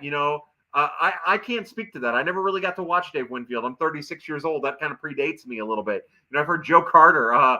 Again, we're so quick to stereotype based on things like that. So, I think that Derek Lee is what you would hope for. I think if Jordan Walker ends up being Derek Lee, it'd be the most amazing thing on earth. And even if it takes him 2 years to get there, 3 years to get there, I think that would be incredible. And again, that's the high end. That's the elite. Like, there's a 10% chance he gets to be that good. That's very, very tough. Maybe a 25% chance because he's a pretty special player and a pretty special kid with a pretty special mind to go with this pretty special build and athleticism. Quinn says, sign Robinson Cano. That's funny. Let's see. Over on YouTube, Corey Dobbs says, I have to sign off because my son wants to wrestle while we listen to Metallica. Important, we will watch a full stream. Go Cards, love Pad. Hey, Corey Dobbs, thank you for being in here. Thanks to all the Pad people. We love you. Over on YouTube, about a half an hour ago. Sorry, I'm trying to get caught up. I'm going to stick to YouTube for a little bit. Sorry, Twitter people. Did you know it is possible for men to get erections and ejaculate after death? You're damn right I knew that. I've been dead for years, and here I am coming everywhere. Cardinal fan 0213 says, maybe the Cardinals should sign John Lester for the next lefty bat. Yeah, let's do it. Oh, hey, X-Girls XYZ says, best adult dating site. Best adult dating site. Best adult dating site. Best adult dating site. Porn bots are back, as Gift says. Gifts nails it. The porn bots are back. That's how you know that pad is rolling. Again, it was a half an hour ago, and I'm sorry about that, Nico Turk. But over on YouTube, Nico Turk says, safe to say Jack Flaherty has more value to the Cardinals and potential impact than as part of a trade to flip for 2-3 years of an elite starter. Yeah, look, I would say that it's compared to trade value. Yes, Jack Flaherty has more value to the Cardinals and his upside than what his trade value might otherwise be. And maybe as part of a deal to get an elite starter in a trade, maybe he has that's where his value really is, but I'm not 100% sure. Bill Bono says, more anus talk, please. Bill Bono, look, I love a good anus. To your anus, the planet Uranus, but to your specific anus attached to your sphincter between your butt cheeks, to my anus between my butt cheeks, just slightly north of the taint, and kind of east and west of my love handles. I raise my glass to anuses of all types. Now, Nick speaks my language. This is where Nick and I will always, like, when you put the sentiment aside, Nick says, and this is fascinating, I'm probably in the minority, but Waino should have retired so the Cardinals could sign Rodon. And I'm with you. But I still think Waino's good. I still think he has plenty left in the tank. But it is fascinating that really this all comes down, and people want to talk about Matz and his measly $11 million contract, even for 100 innings or whatever. Like, that's nothing. That's not cost prohibitive. Like, it's whatever. It's nothing. But really, it kind of comes down to, if Waino comes back, then it's Waino. And if Waino doesn't come back, then the Cardinals do have a chance to go sign an elite starter, or a potentially elite starter, or a potentially top of the order starter. And Waino comes back, and that kind of changes their whole dynamic. They can still do it. They still have the potential. They'd have to shuffle some things around behind him. But yeah, like that's kind of what it is, whether people want to admit it or not. Matt Lang over on Twitter, sorry, I said I was going to get on YouTube, says, I like Michael Brantley. Also, I think Carlson is going to surprise impatient people next year. Again, he just needs to be the version of himself that we saw in 2021, just with a little bit more consistency. If he can get back to that 10% above league average run producer, and also continue to make gains and feel more comfortable on the left side of the box, then that's fine. That's fine. And play a really good defensive center field, not an elite defensive center fielder, but a really capable defensive center field, then they're fine with that. You become like a 3-WAR player, 2-5 3-WAR player, like, boom, maybe a little bit more than that, boom, you're good, fine. That's all they need from him. And that, when I say that's all they need from him, that is a huge fucking ask. Those players don't grow on trees. League average players don't grow on trees. And even in his down 2022 season, he was league average. Keep that in mind as a run producer. So I think that he's kind of in this boat now where people will be displeased with him no matter how good he is. And I hope he's fine with that. Like, I hope he's over that. I hope he's through that. So I think that kind of works against him, because he might not ever be Nick Markakis like I thought he would be, or Andre Ethier. He might be a rung below that. But yeah, look, he's a talented player who deserves all of the benefit of the doubt. And he's a Cardinals starting center fielder for the foreseeable near future. Okay, back over to YouTube. Jeff Niehaus says, shit, I got here late. Super hearts to you, Kyle. To you, Jeff, for all the super hearts that none of us understood or quite understand. And also the red cooler that I'm staring at in the kitchen that has your organs and beer in it. I'm all out of booze. Kyle Eden says, it's cute that you think they would have signed Rodon and not Chris Archer or Rich Hill. Let's see. The Grave of Einstein says, where do you think the Cardinals farm system ranks against other farm systems? I always think that they get underrated, but I'm stupid as hell, so I don't know. Grave Einstein, I'm stupid as hell. Let me tell you that I thought that last year they were super underrated entering the 2022 season. Now, because a lot of those guys, Yepes, Donovan, Gorman, Liberatore to a lesser degree, Palante, a lot of those guys have graduated. I think that they're actually a little overrated. Now, a lot can happen, right? Austin Love could take a huge step forward. Michael McGreevy could take a huge step forward. The three pitchers that they selected in the, Jerpy could be what I think Jerpy is, which is a first half of the rotation starter. Hansen and Bryson Mounts, both of those guys could take huge step forwards, and we could be talking about more than what they are, but they aren't that now. I think that they have a pitching deficiency, and I think that hurts them. They're making strides. Like Max Raychik, the 6th-round pick, keep an eye on him. Alec Willis, positive reports from the backfields and from the prying eyes of fans. Positive reports during 2022. Those guys are very important. And if they can get those guys, get a little bit more production, Ian Bedell, if he can stay healthy, Griffin Roberts, if all of a sudden he can discover some of his command, they have potential there. But without the arms that seem like clear-cut major leaguers, a lot of these starters have the upside of being a reliever. And if anything could happen again, anything could change. Like without that, like I think they're kind of appropriately ranked now. I don't think that they're underrated as we speak. I think they might be just a little overrated on the national scene, which is deserved because of how underrated they were entering the 2022 season. Jeff Niehaus says, Brantley is the Alex Reyes of outfielders. I love that. Kyle Eden says, to shift from my negative comments, is there an off-the-radar trade you'd like to see them make? No. Without knowing what's out there, I can't say. I think that the cost for relief pitching is through the fucking roof. So I'd like to see them, on the free agent market. So I'd like to see them identify a reliever or two, maybe a righty and a lefty, maybe just a lefty that can come in and make an immediate impact that isn't on the radar somewhere. That's what I'd be focusing on if I was the front office.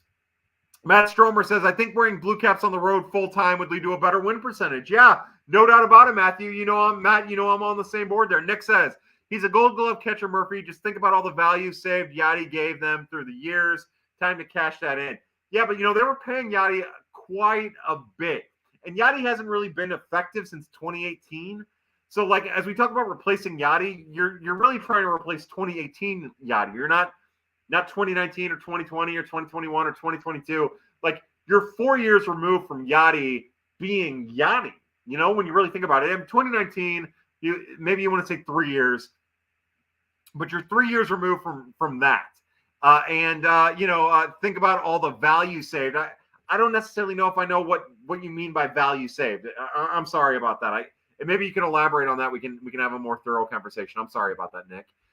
Nick also says over on YouTube, Fred McGriff again. So the thing about Fred McGriff is for a really long time, nobody in baseball was hitting more home runs than Fred McGriff, and he pretty much did that from the moment he made his major league debut. And I don't think he's going to necessarily be that. Now, over a career, when we look back on his career, again, that is the elite. Fred McGriff he's one of those guys who isn't a Hall of Famer, but he's one of those guys who receives a Hall of Fame votes. That's probably not Jordan Walker. That's not to diminish what Jordan Walker has, but that's probably not Jordan Walker. Let's not get there yet. That's why I like the Carlos Lee or the Derek Lee, both of those guys. He could be some combination of those two. I think he's in that realm, which again, people will undervalue the fuck out of when we say this, but when he's actually in your lineup in 2 years, you're like, that fucking guy is really fucking good. I like Michael Brantley. Also, I think Carlson's going to surprise. Quinn says, Ali Marmol and Paul Goldschmidt were both 35 this season. How funny is that? Clayton, my friend Clayton says, you have a face for audio and radio. I couldn't agree more. We talk about it all the time. Quinn says, MLB Network thought Griffin Robertson could be a major leaguer a month after he was drafted. No, Quinn. They thought on draft night that he would make it to the majors quickest and that he had a potential to pitch right the fuck away. And they're idiots, and I fucking hate them for it. Flat Earth Truther says over on YouTube, with Tommy Edmonds' nice season and current value, what would you consider trading him if the Cardinals sign a shortstop? Yeah, I would, but I also don't necessarily think it makes the Cardinals better. I think it would just depend on what their return would be. And the thing about him is he's cheap, just entering arbitration, so it'd be really hard to trade him and get likewise value from him. But one of the things I talked about with our Birds on the Black trivia, our Birds on the, no, not even Birds on the Black. Let me get some water. Hold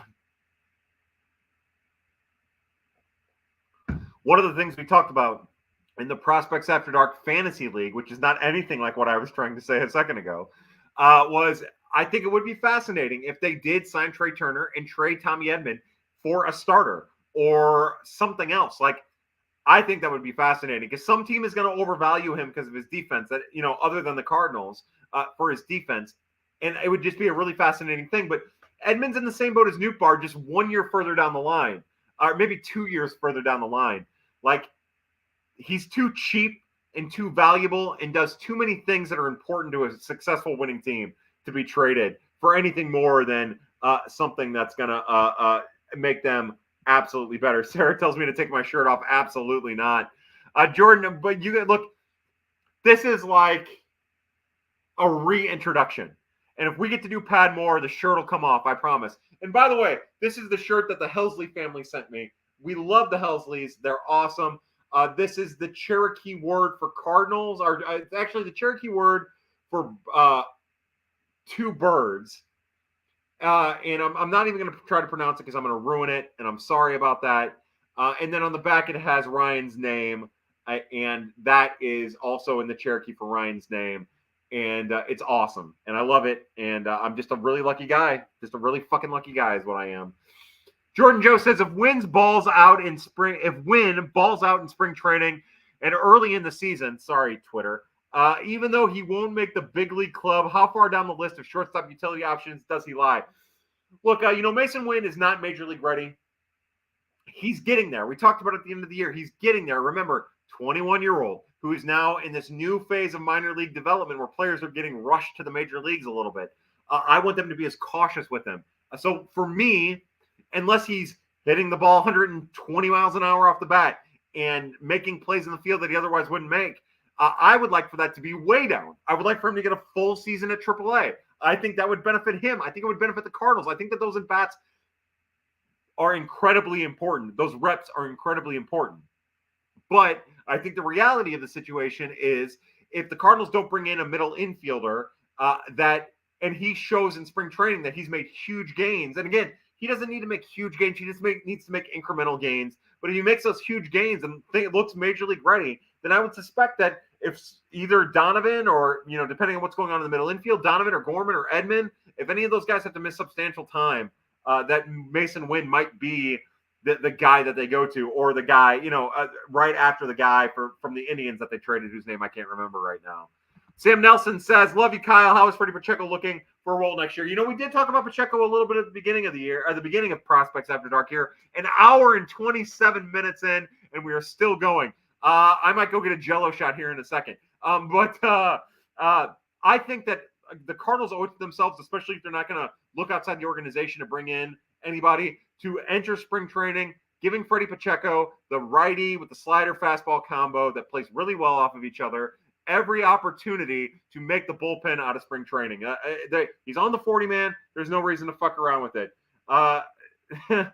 Sarah says, damn it, I didn't come here to listen to you talk about baseball. I want a refund. You'll have to go to Cardinals Gifts for that. Meet me unusual says, what is the biggest expected contribution that Matt Holliday will make? For me, I think being an ear for the younger players, not asserting himself, but being an ear for the younger players about how to be a major leaguer. I think that is. But my hope is with the bench coach role that his biggest contribution to the Cardinals is not to the players necessarily, but to what he does and what he's capable of doing for Ali Marmol. Ali and Skip Schumacher had a great relationship. That's the toughest thing about Skip going and being the manager of the Marlins now, getting that job with the Marlins, is I think it really hurts the Cardinals' ability. And it's like Marmol losing a lieutenant. Now, we do know that Marmol and Matt Holliday are incredibly close, and that's awesome. But I think that sometimes, we focus on the players all the time. And I think the bench coach's role is to be there for the manager. and to help coordinate from the manager's perspective. And that's what I want. I want to see Matt Holliday have a similar relationship when the camera pans that Skip Schumacher had with Ali Marmol. I think that is as important as anything that a bench coach can do for a player. And I also like, especially because he doesn't seem hands-on with advanced analytics. He's been very forward, which I appreciate, about saying that he doesn't understand it as well as he would like to. I don't doubt that he's going to click onto it when he fully invests himself into it. But I don't want that around the young players. I don't want that. That's not great. I want him to be there as a support system for every player and how he's needed. That's my view on it all. Matt Parker says, what is Graceffo's MLB comp? And from his play so far, can you make a rough guess on his ceiling and floor in the MLB? Matt Parker, his ceiling is the best pitcher in the history of baseball. His floor is the worst pitcher in the history of baseball. The ceiling and floor comment is just talk for pundits on websites and blogs to try to get clicks. So with that in mind, look, Graceffo is a high-octane righty who in the minors might not be striking out as many as you would hope, but he has every chance to be something like Ryan Helsley, just to keep it simple, to keep it close. He has more potential than Helsley did, in my opinion, and I was always the high guy on Ryan Helsley. So it's just a matter of how he's used. Like, if he ends up going straight to the bullpen like Helsley did, first off, the Cardinals fucked up again, just like they fucked up with Helsley, just like they kind of fucked up with Jordan Hicks too, but that's a whole different story. That means that they've pitch and hold him to a relief role more than likely, and I hate that. I don't like that. So it doesn't really matter what his comp is. He's going to be a back end of the bullpen type arm when it's that time. It might take him a couple of years, like it took Helsley a couple of years, but he'll get there eventually. Now, as a starter, he has a chance to be a somewhat innings-eating, middle of the rotation starter. His fastball plays up a little bit. He's got a couple of good breaking pitches. He doesn't throw his changeup enough, and then when he started throwing it at the end of the year, there it looked really good. So it's hard to say what his MLB comp is, because what the fuck is an MLB comp? And again, when I say what the fuck with that type of attitude, I don't mean that like directed at you. It's just like we start talking about MLB comps, and just to be a Major League Baseball player is tough. To even make a debut is so tough. And then we start comparing on the players, and it ends up pigeonholing it, and it ends up making it tough. So that's why I always try to keep it in the Cardinal realm, because I think that gives it a little bit more perspective. I think that he can be a really good, maybe, and again, this isn't fancy, but maybe Edwin Jackson type starter for if you're looking for a realistic type comparison to Gordon Graceffo. He has the potential to be way more than that. He could be completely special. That's where I am. That's where I think he is. But we'll see. Remember, this is a kid who was just drafted a year ago in 2021 who has worked tirelessly to get himself to a point where he is a top prospect in an organization, and a kid who continues to get better and better and better. And I think he will continue to get better and better and better. He does tip his pitches a little bit, and that's something that is a concern. And I think the big key, especially as he moves up the ladder, will be to continue to refine his motion so that he doesn't do things like that. But keep in mind that even with tipping pitches, he was still a pretty good minor league AA pitcher. Cards fan 0213 says, I want Contreras on the Cardinals strictly to piss Cub fans off. I'm with you. Like, that would be an amazing thing. I got water. You guys stay here. I'm going to get a Jello shot. Oh, God. Oh, I'm so old. I'm coming back. I'm coming. Oh, my God. All right. So I have been saving this Jello shot for a reason that I was unaware of. It is a slurp shot. It is a peach bottom. And you guys know that you're my little peach bottom girls. So to you, I'm going to take this because this is the longest I've talked continuously in probably like a year or whenever we did Pad last. So to you, to Prospects After Dark, to Cardinals Gifts, to Birds on the Black, to Bitches in the Hoe.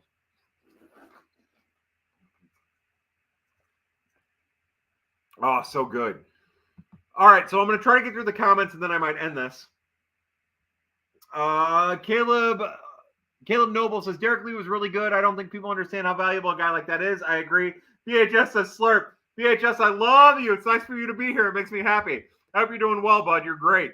The Grave of Einstein says, we don't really have a lot of talent ready to graduate in 2023. Seems like 2024 will be where the next wave is. Yeah, okay, well, you also said Jordan Walker and Connor Thomas are the non-MLB dudes, I think, in 2023. That's kind of it. No, so let me tell you. Now, again, Pacheco's on the 40-man, but I think you see Pacheco. I think there's Ryan Loudis. I think you see Ryan Loudis. I think there's a good chance that you see Andre Granillo. We'll see how that goes. Again, you want to dive deep.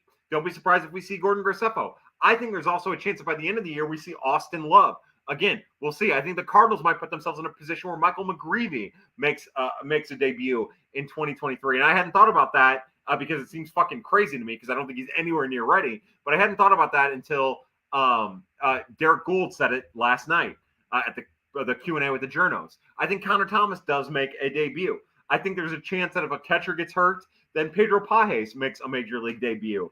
Again, as far as contributors, it's hard to say, but just the Cardinals do, while I'm not as bullish on some of their pitching, the Cardinals do have guys who I could see making a major league debut in 2023, even if they aren't like the highest rated guys on the list, if that makes sense. And look, I don't think it happens, but I am so bullish on Jerpy that I don't think that it's unreasonable to think that by the end of 2023, maybe we're even talking about him making a major league debut. But again, that's way down the line, and we'll see. But yeah, look, it's those guys, and then some other guys, and Moises Gomez is also on that list. Maybe Evan Mendoza. We'll see. But you're right. Like there are the really impressive guys are a little bit further down the line. Nick says, "Hey, Gary LaRocque said he's Pools-esque. I'd rather not rely on that." So Gary LaRocque is a blowhard, and I can't wait for Gary LaRocque to leave the organization. That's my thought. I think that Gary LaRocque and the way that he evaluates talent internally has hurt the Cardinals, and that's part of the reason why they've traded Cardinals. I think that the scouting staff should be in charge of that because the scouting staff rocks. Hopefully, they're having more of an impact over the last couple of years because honestly, I think the game has passed Gary LaRocque by. Just me. Whenever I hear that guy talk, I think that guy's lost it. But he did a lot of really great things for the Cardinals, so bully to Gary LaRocque. Jeff Neal says, "I want to see your third nipple in whatever you do with your baby Swiss cheese." That's funny because my third nipple and my baby Swiss cheese habits are one in the same. Meet You at Unusual says, "What is next for Mason Wynn? He comes to spring training, gets a chance to impress the big league club, and then starts the year at AAA almost certainly." Yeah, I think that's what we're going to see out of Mason Wynn in 2023. That's what's next. Kyle Hampton over on YouTube says, "Does knowing the Cardinals got Liberatore and Tink Hence make you feel better about losing Rosarena?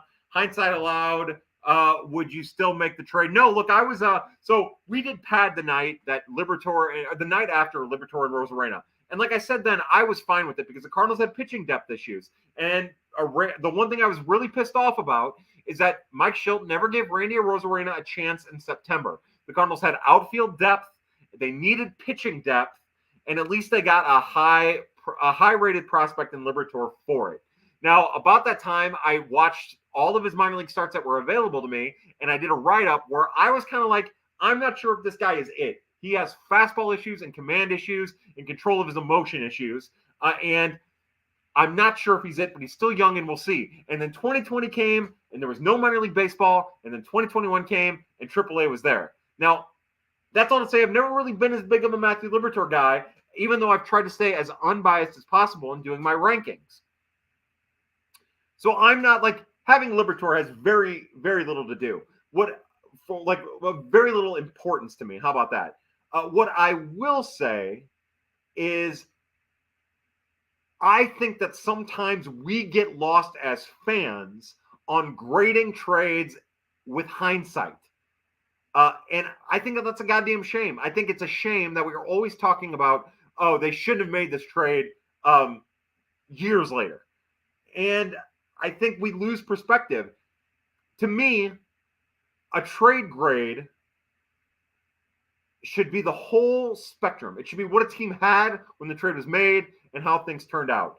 And yeah, look, it hasn't turned out for the Cardinals, the Randy Rosarena trade at all. But the Cardinals have robbed some teams along the lines, and that's just how it works. That's the price of doing business. You're going to swing and miss a lot. So even knowing that I'm not a big Liberatore fan, even knowing that I'm not 100% sure he's ever going to be anything more than what we've seen, I'm still not mad about that trade. Tink Hence aside, Markevian aside, It's about keeping perspective on the whole thing for me.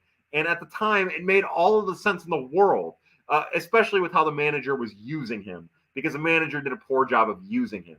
And that is something that will haunt the Cardinals. It's also worth mentioning, again, as Derek Gould mentioned in the Q&A last night, that Randy put on all that strength during COVID, and it allowed his power to shine. And without his power to shine, he's a fourth outfielder. So without COVID, he probably is a fourth outfielder, just like we kind of thought he would be. We thought he'd be a starter for 3 to 5 years, and then maybe spend another 4 years as a roving fourth outfielder somewhere. So look, like I kind of try to view things in the moment and with hindsight, and to think about the landscape of the team at the time. And because of that, like I'm not as caught up in it. It doesn't really affect me one way or the other. Jeff Neal says, you better not have any beer left in my organ cooler. So I do have one 120-minute Dogfish Head. That is in the back of my fridge, and I can't decide when I'm going to drink it yet. Oh, hey, Cards Gift says, sipping an old-fashioned. Cheers, love. To you, my friend. I don't have any booze for you, so it's going to have to be water. By the way, if you ever have an old-fashioned and they muddle... Yeah, so as Clayton says, hindsight has been in Cards' favor way more than it hasn't. So yeah, that's right. Just remember, if you make an old-fashioned and you get to muddling fucking oranges and cherries in there, and you're not making an old-fashioned, you're making a cocktail. And when I say cocktail, I mean like a Slurpee is what you're making.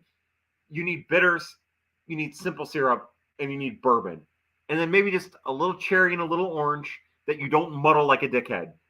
And I bring that up because, my girlfriend lives in Charleston, Illinois, and those assholes in Charleston make the worst fucking, everything is muddled. You get an old fashioned at any bar or any restaurant, and the drink comes out pink. I've never seen anything like it before. It breaks my heart. And on multiple occasions, I've tried to teach these assholes how to make a real old fashioned.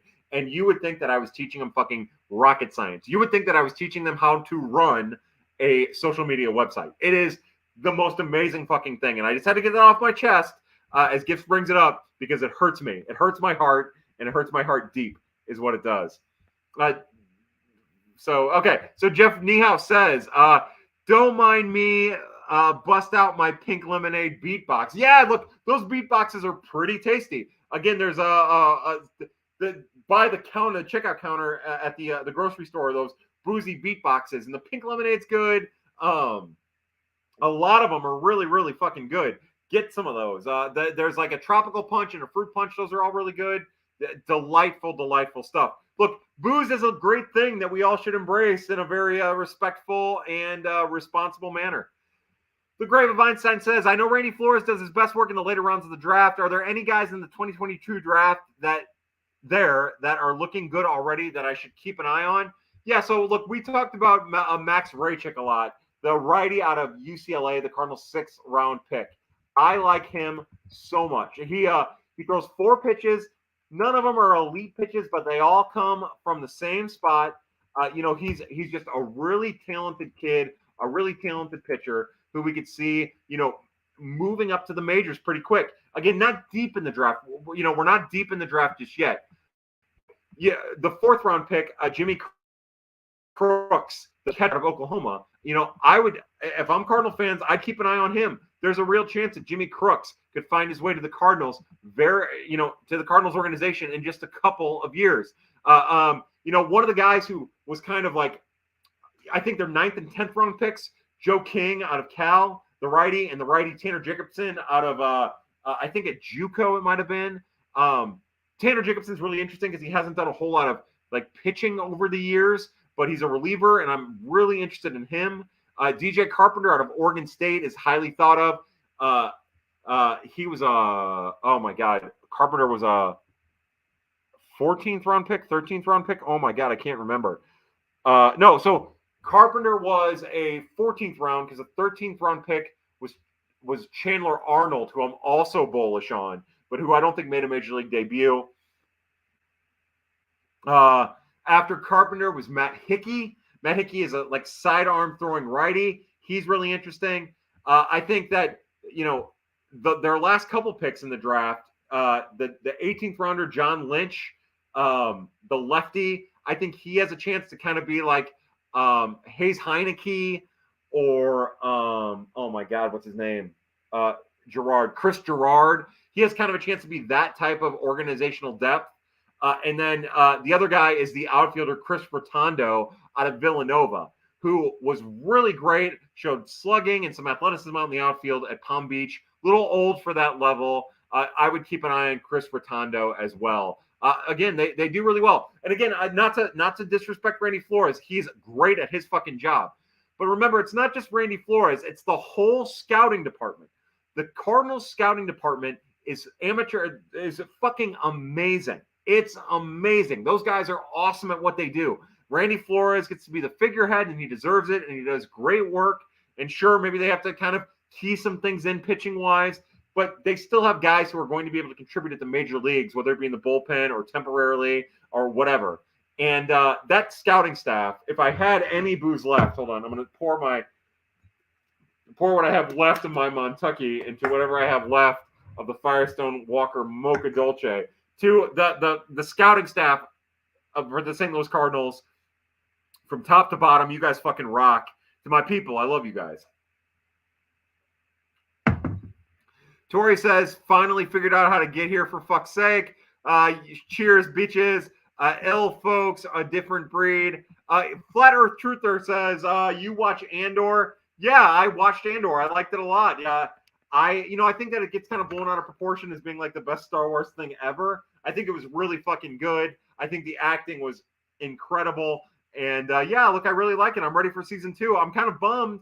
I wish I just turned it into 3 seasons instead of rushing through like 4 years of work, 4 years between the end of season 1 of Andor and the beginning of Rogue One. Like, I wish that they'd turn that into 2 seasons instead of 1 season. But I guess if we're going to get 12 episodes, maybe that's enough. I'm just really excited about more. I like Andor a lot. What did you think about Andor, Flat Earth Truth? What did you think of Andor? Waiterade, we're over on YouTube right now, by the way. You can go to Birds on the Black YouTube page to see a live link. Click on that. We're an hour and 46 minutes in. This is crazy. I did not expect this to go this long. Waiterade says, can I declare my love for Cooper Jerpy before he plays a game in Pro Ball Yellow? I have. And I know some people are down on him, but they're stupid. If you're down on Cooper Jerpy, you're stupid. There's a major leaguer in there. Think about it this way. Cooper Jerpy will be no worse than Dakota Hudson. Just a fact. He's going to be a lot better than Dakota Hudson. So just use that as your baseline. You know, last year with their first round pick, they took Michael McGreevy. Think about the difference between Cooper Jerpy and Michael McGreevy.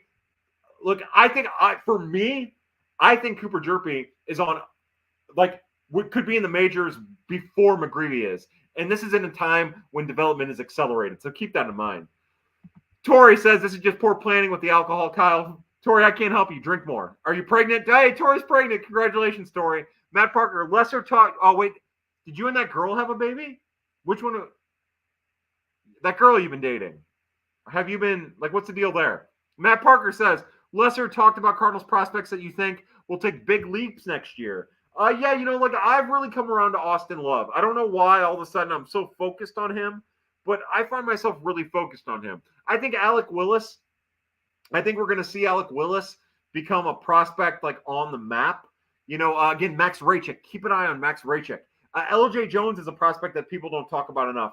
You know, he's got some serious pop. He might be a defensive liability, but he's got some serious pop that can make a huge step forward. I like a lot of the relievers, right? Andrew Marrero, keep an eye on him. Andres Granillo, keep an eye on him. Gianluca Delatre had trouble at AA after he got promoted, but keep an eye on him. I think those guys are interesting. You know, Gustavo Rodriguez is somewhat interesting. I think probably not much there. Dionis Rodriguez, who I think if he were to be pigeonholed into a reliever role, would probably make it to the majors pretty quick. You know, I think that there's a lot of guys. I think that that's kind of where the Cardinals butter their bread, is in those late, you know, those guys who end up coming through. You know, we talked about it on the Worst Fans in Baseball podcast, but I could envision a situation where Nick Dunn makes a major league debut. I don't know if it'll be anything special. I think at best you're hoping for Greg Garcia, like that's his ceiling, but maybe he makes a major league debut, which would be huge. You know, people aren't talking about Nick Dunn right now. You know, we talked about Jacob Bosiokovic, who I'm not even sure if he might be a minor league free agent at this point. I can't say, but that's worth something. You know, keep an eye on him. Look, maybe Griffin Roberts takes a step forward with command, like we talked. There's some interesting catchers, Nick Raposo, who has a really good hitting tool and some catching issues that I worry about. He could be a guy who takes some steps forward. All of the Lucan Baker. It's funny. Jeff Pontus, the incredible prospect guy over at Baseball America, was talking about trying, like, he's putting together, over at Baseball America, they're putting together some Rule 5 guys to keep an eye on. And they're just adding to the list and adding to the list and adding to the list. And one of those guys is Lucan Baker.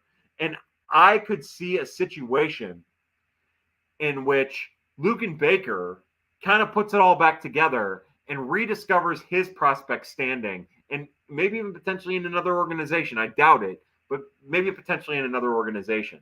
So, but hopefully he doesn't get taken, and hopefully he can take a huge step forward. I hope that those are some names. I hope that helps.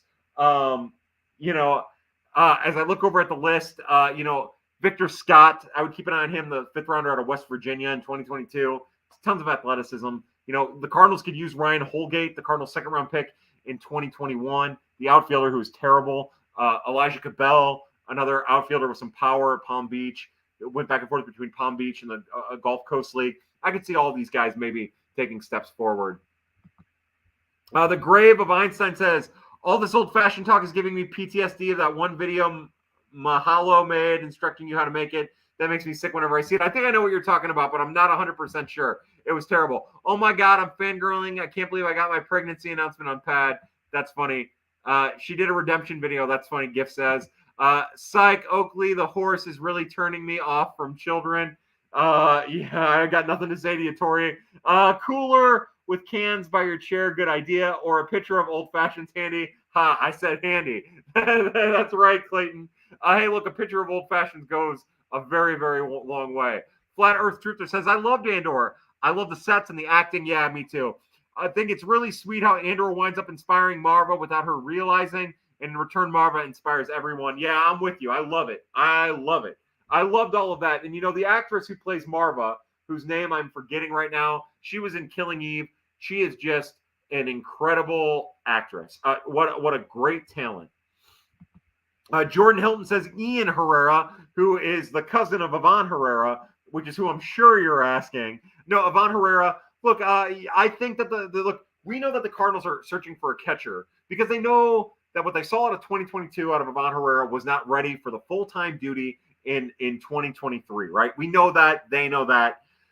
So I think that's where it gets really interesting, right? Like, I don't think they necessarily need a long-term option. I don't think that they need to necessarily go all in on Sean Murphy or Wilson Contreras or Kirk or Jansen or whatever if they decide not to.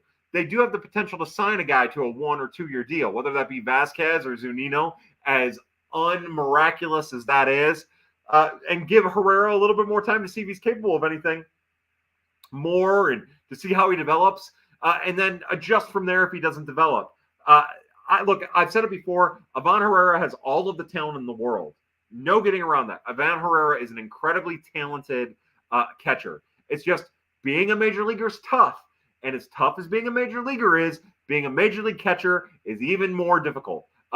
Being a major league catcher and an NHL goalie are the two hardest things in professional sports. I cannot be convinced otherwise. And that's because it's a fact. Tori says, real talk, what do you think of Contreras talk? We getting him or no? I'm so curious who will take the reins from Yachty.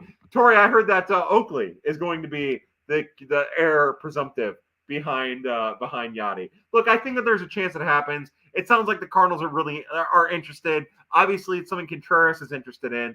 And other than that, I don't know. I don't know how the chips are going to fall for catcher. I'm anxious to find out. What I'm anxious to do is end Prospects After Dark. We are an hour and 53 minutes into this. That is fucking nuts for not having this in so long. The Aaliyah video was the best. Is that the "Tell me you want somebody"? Tell me you want somebody. Where it was like she's wearing a studded bikini and half of her face is covered. And God. Yes, yeah, so to Aaliyah, who is dead, we raise our glass. All right, that's all I got. Look, I got nothing else. I'm done. I love that the names are Ian and Ivan. Pretty fun. They just were like Let's name him the same thing minus one letter. Thoughts on future Cardinal Tucker Barnhart? That would be the worst. That's so. As Andres Fanador, our good friend Andre says, thoughts on future Cardinal Tucker Barnhart. If that ends up being where the Cardinals settle, that would be the disappointment. So just to recap, this offseason, the Cardinals signed Tucker Barnhart, Jose Iglesias, and Kevin Kiermaier, and they call it done. And I got to tell you, I'd be aggravated as a fan, but I'd love to see the Twitter explosion. That's exactly what I need to see. So if it's that, then it's that. But again, I am done. That's all that I have. Again, thank you so much, everybody, for being here on Prospects After Dark. Hey, what's up, Rhett? How are you, bud? Sorry, we're ending Prospects After Dark. But again, so I'm done. That's all I have. I just want to go to bed. I want to drink some tea and put some bourbon in it and go to bed. But again, it's been a pleasure to do Prospects After Dark for you again. 2 hours of it. Thanks for sitting through, the people who sat through. Everybody at Birds on the Black, Stu Styles is really the only one who does any work for us, and it's the off season, so he's not doing any work. But when we are clicking on all cylinders, which we haven't done in like 2 years now, Tara Nichols and Alex Crisafulli, they do amazing work with the podcast for Chirps. Gifts and Chill do amazing graphic work. Stu does his thing. Jimmy Ballgame 420, it's my pleasure. Thanks for being here. Ben Cerruti, hopefully we can get him writing some articles. Hopefully I can get going with the prospect stuff. Cheers, Jordan Jost. Cheers, everybody. But anyways, check out Birds on the Black. Hopefully we can get to do Pad more. We'll see. It's so tough to do from an energy drain standpoint. But again, Clayton, thank you for being here, for the Hicks family, for the Helsleys, for the Donovans, for the Yepezes, for the Carlsons, for Kisners, for the minor league families that we've had come through here over the years. You never know when the last pad's going to be, but you never know when the first of a whole string of pads are going to be. So for everybody at Prospects After Dark, everybody at Birds on the Black, I raise my glass. If you watch this, you're part of the resistance. See, it's second nature, family. And that's all I've got. Thank you for being here. As always, family, it was a pleasure, and happy hunting. We'll see you soon, hopefully.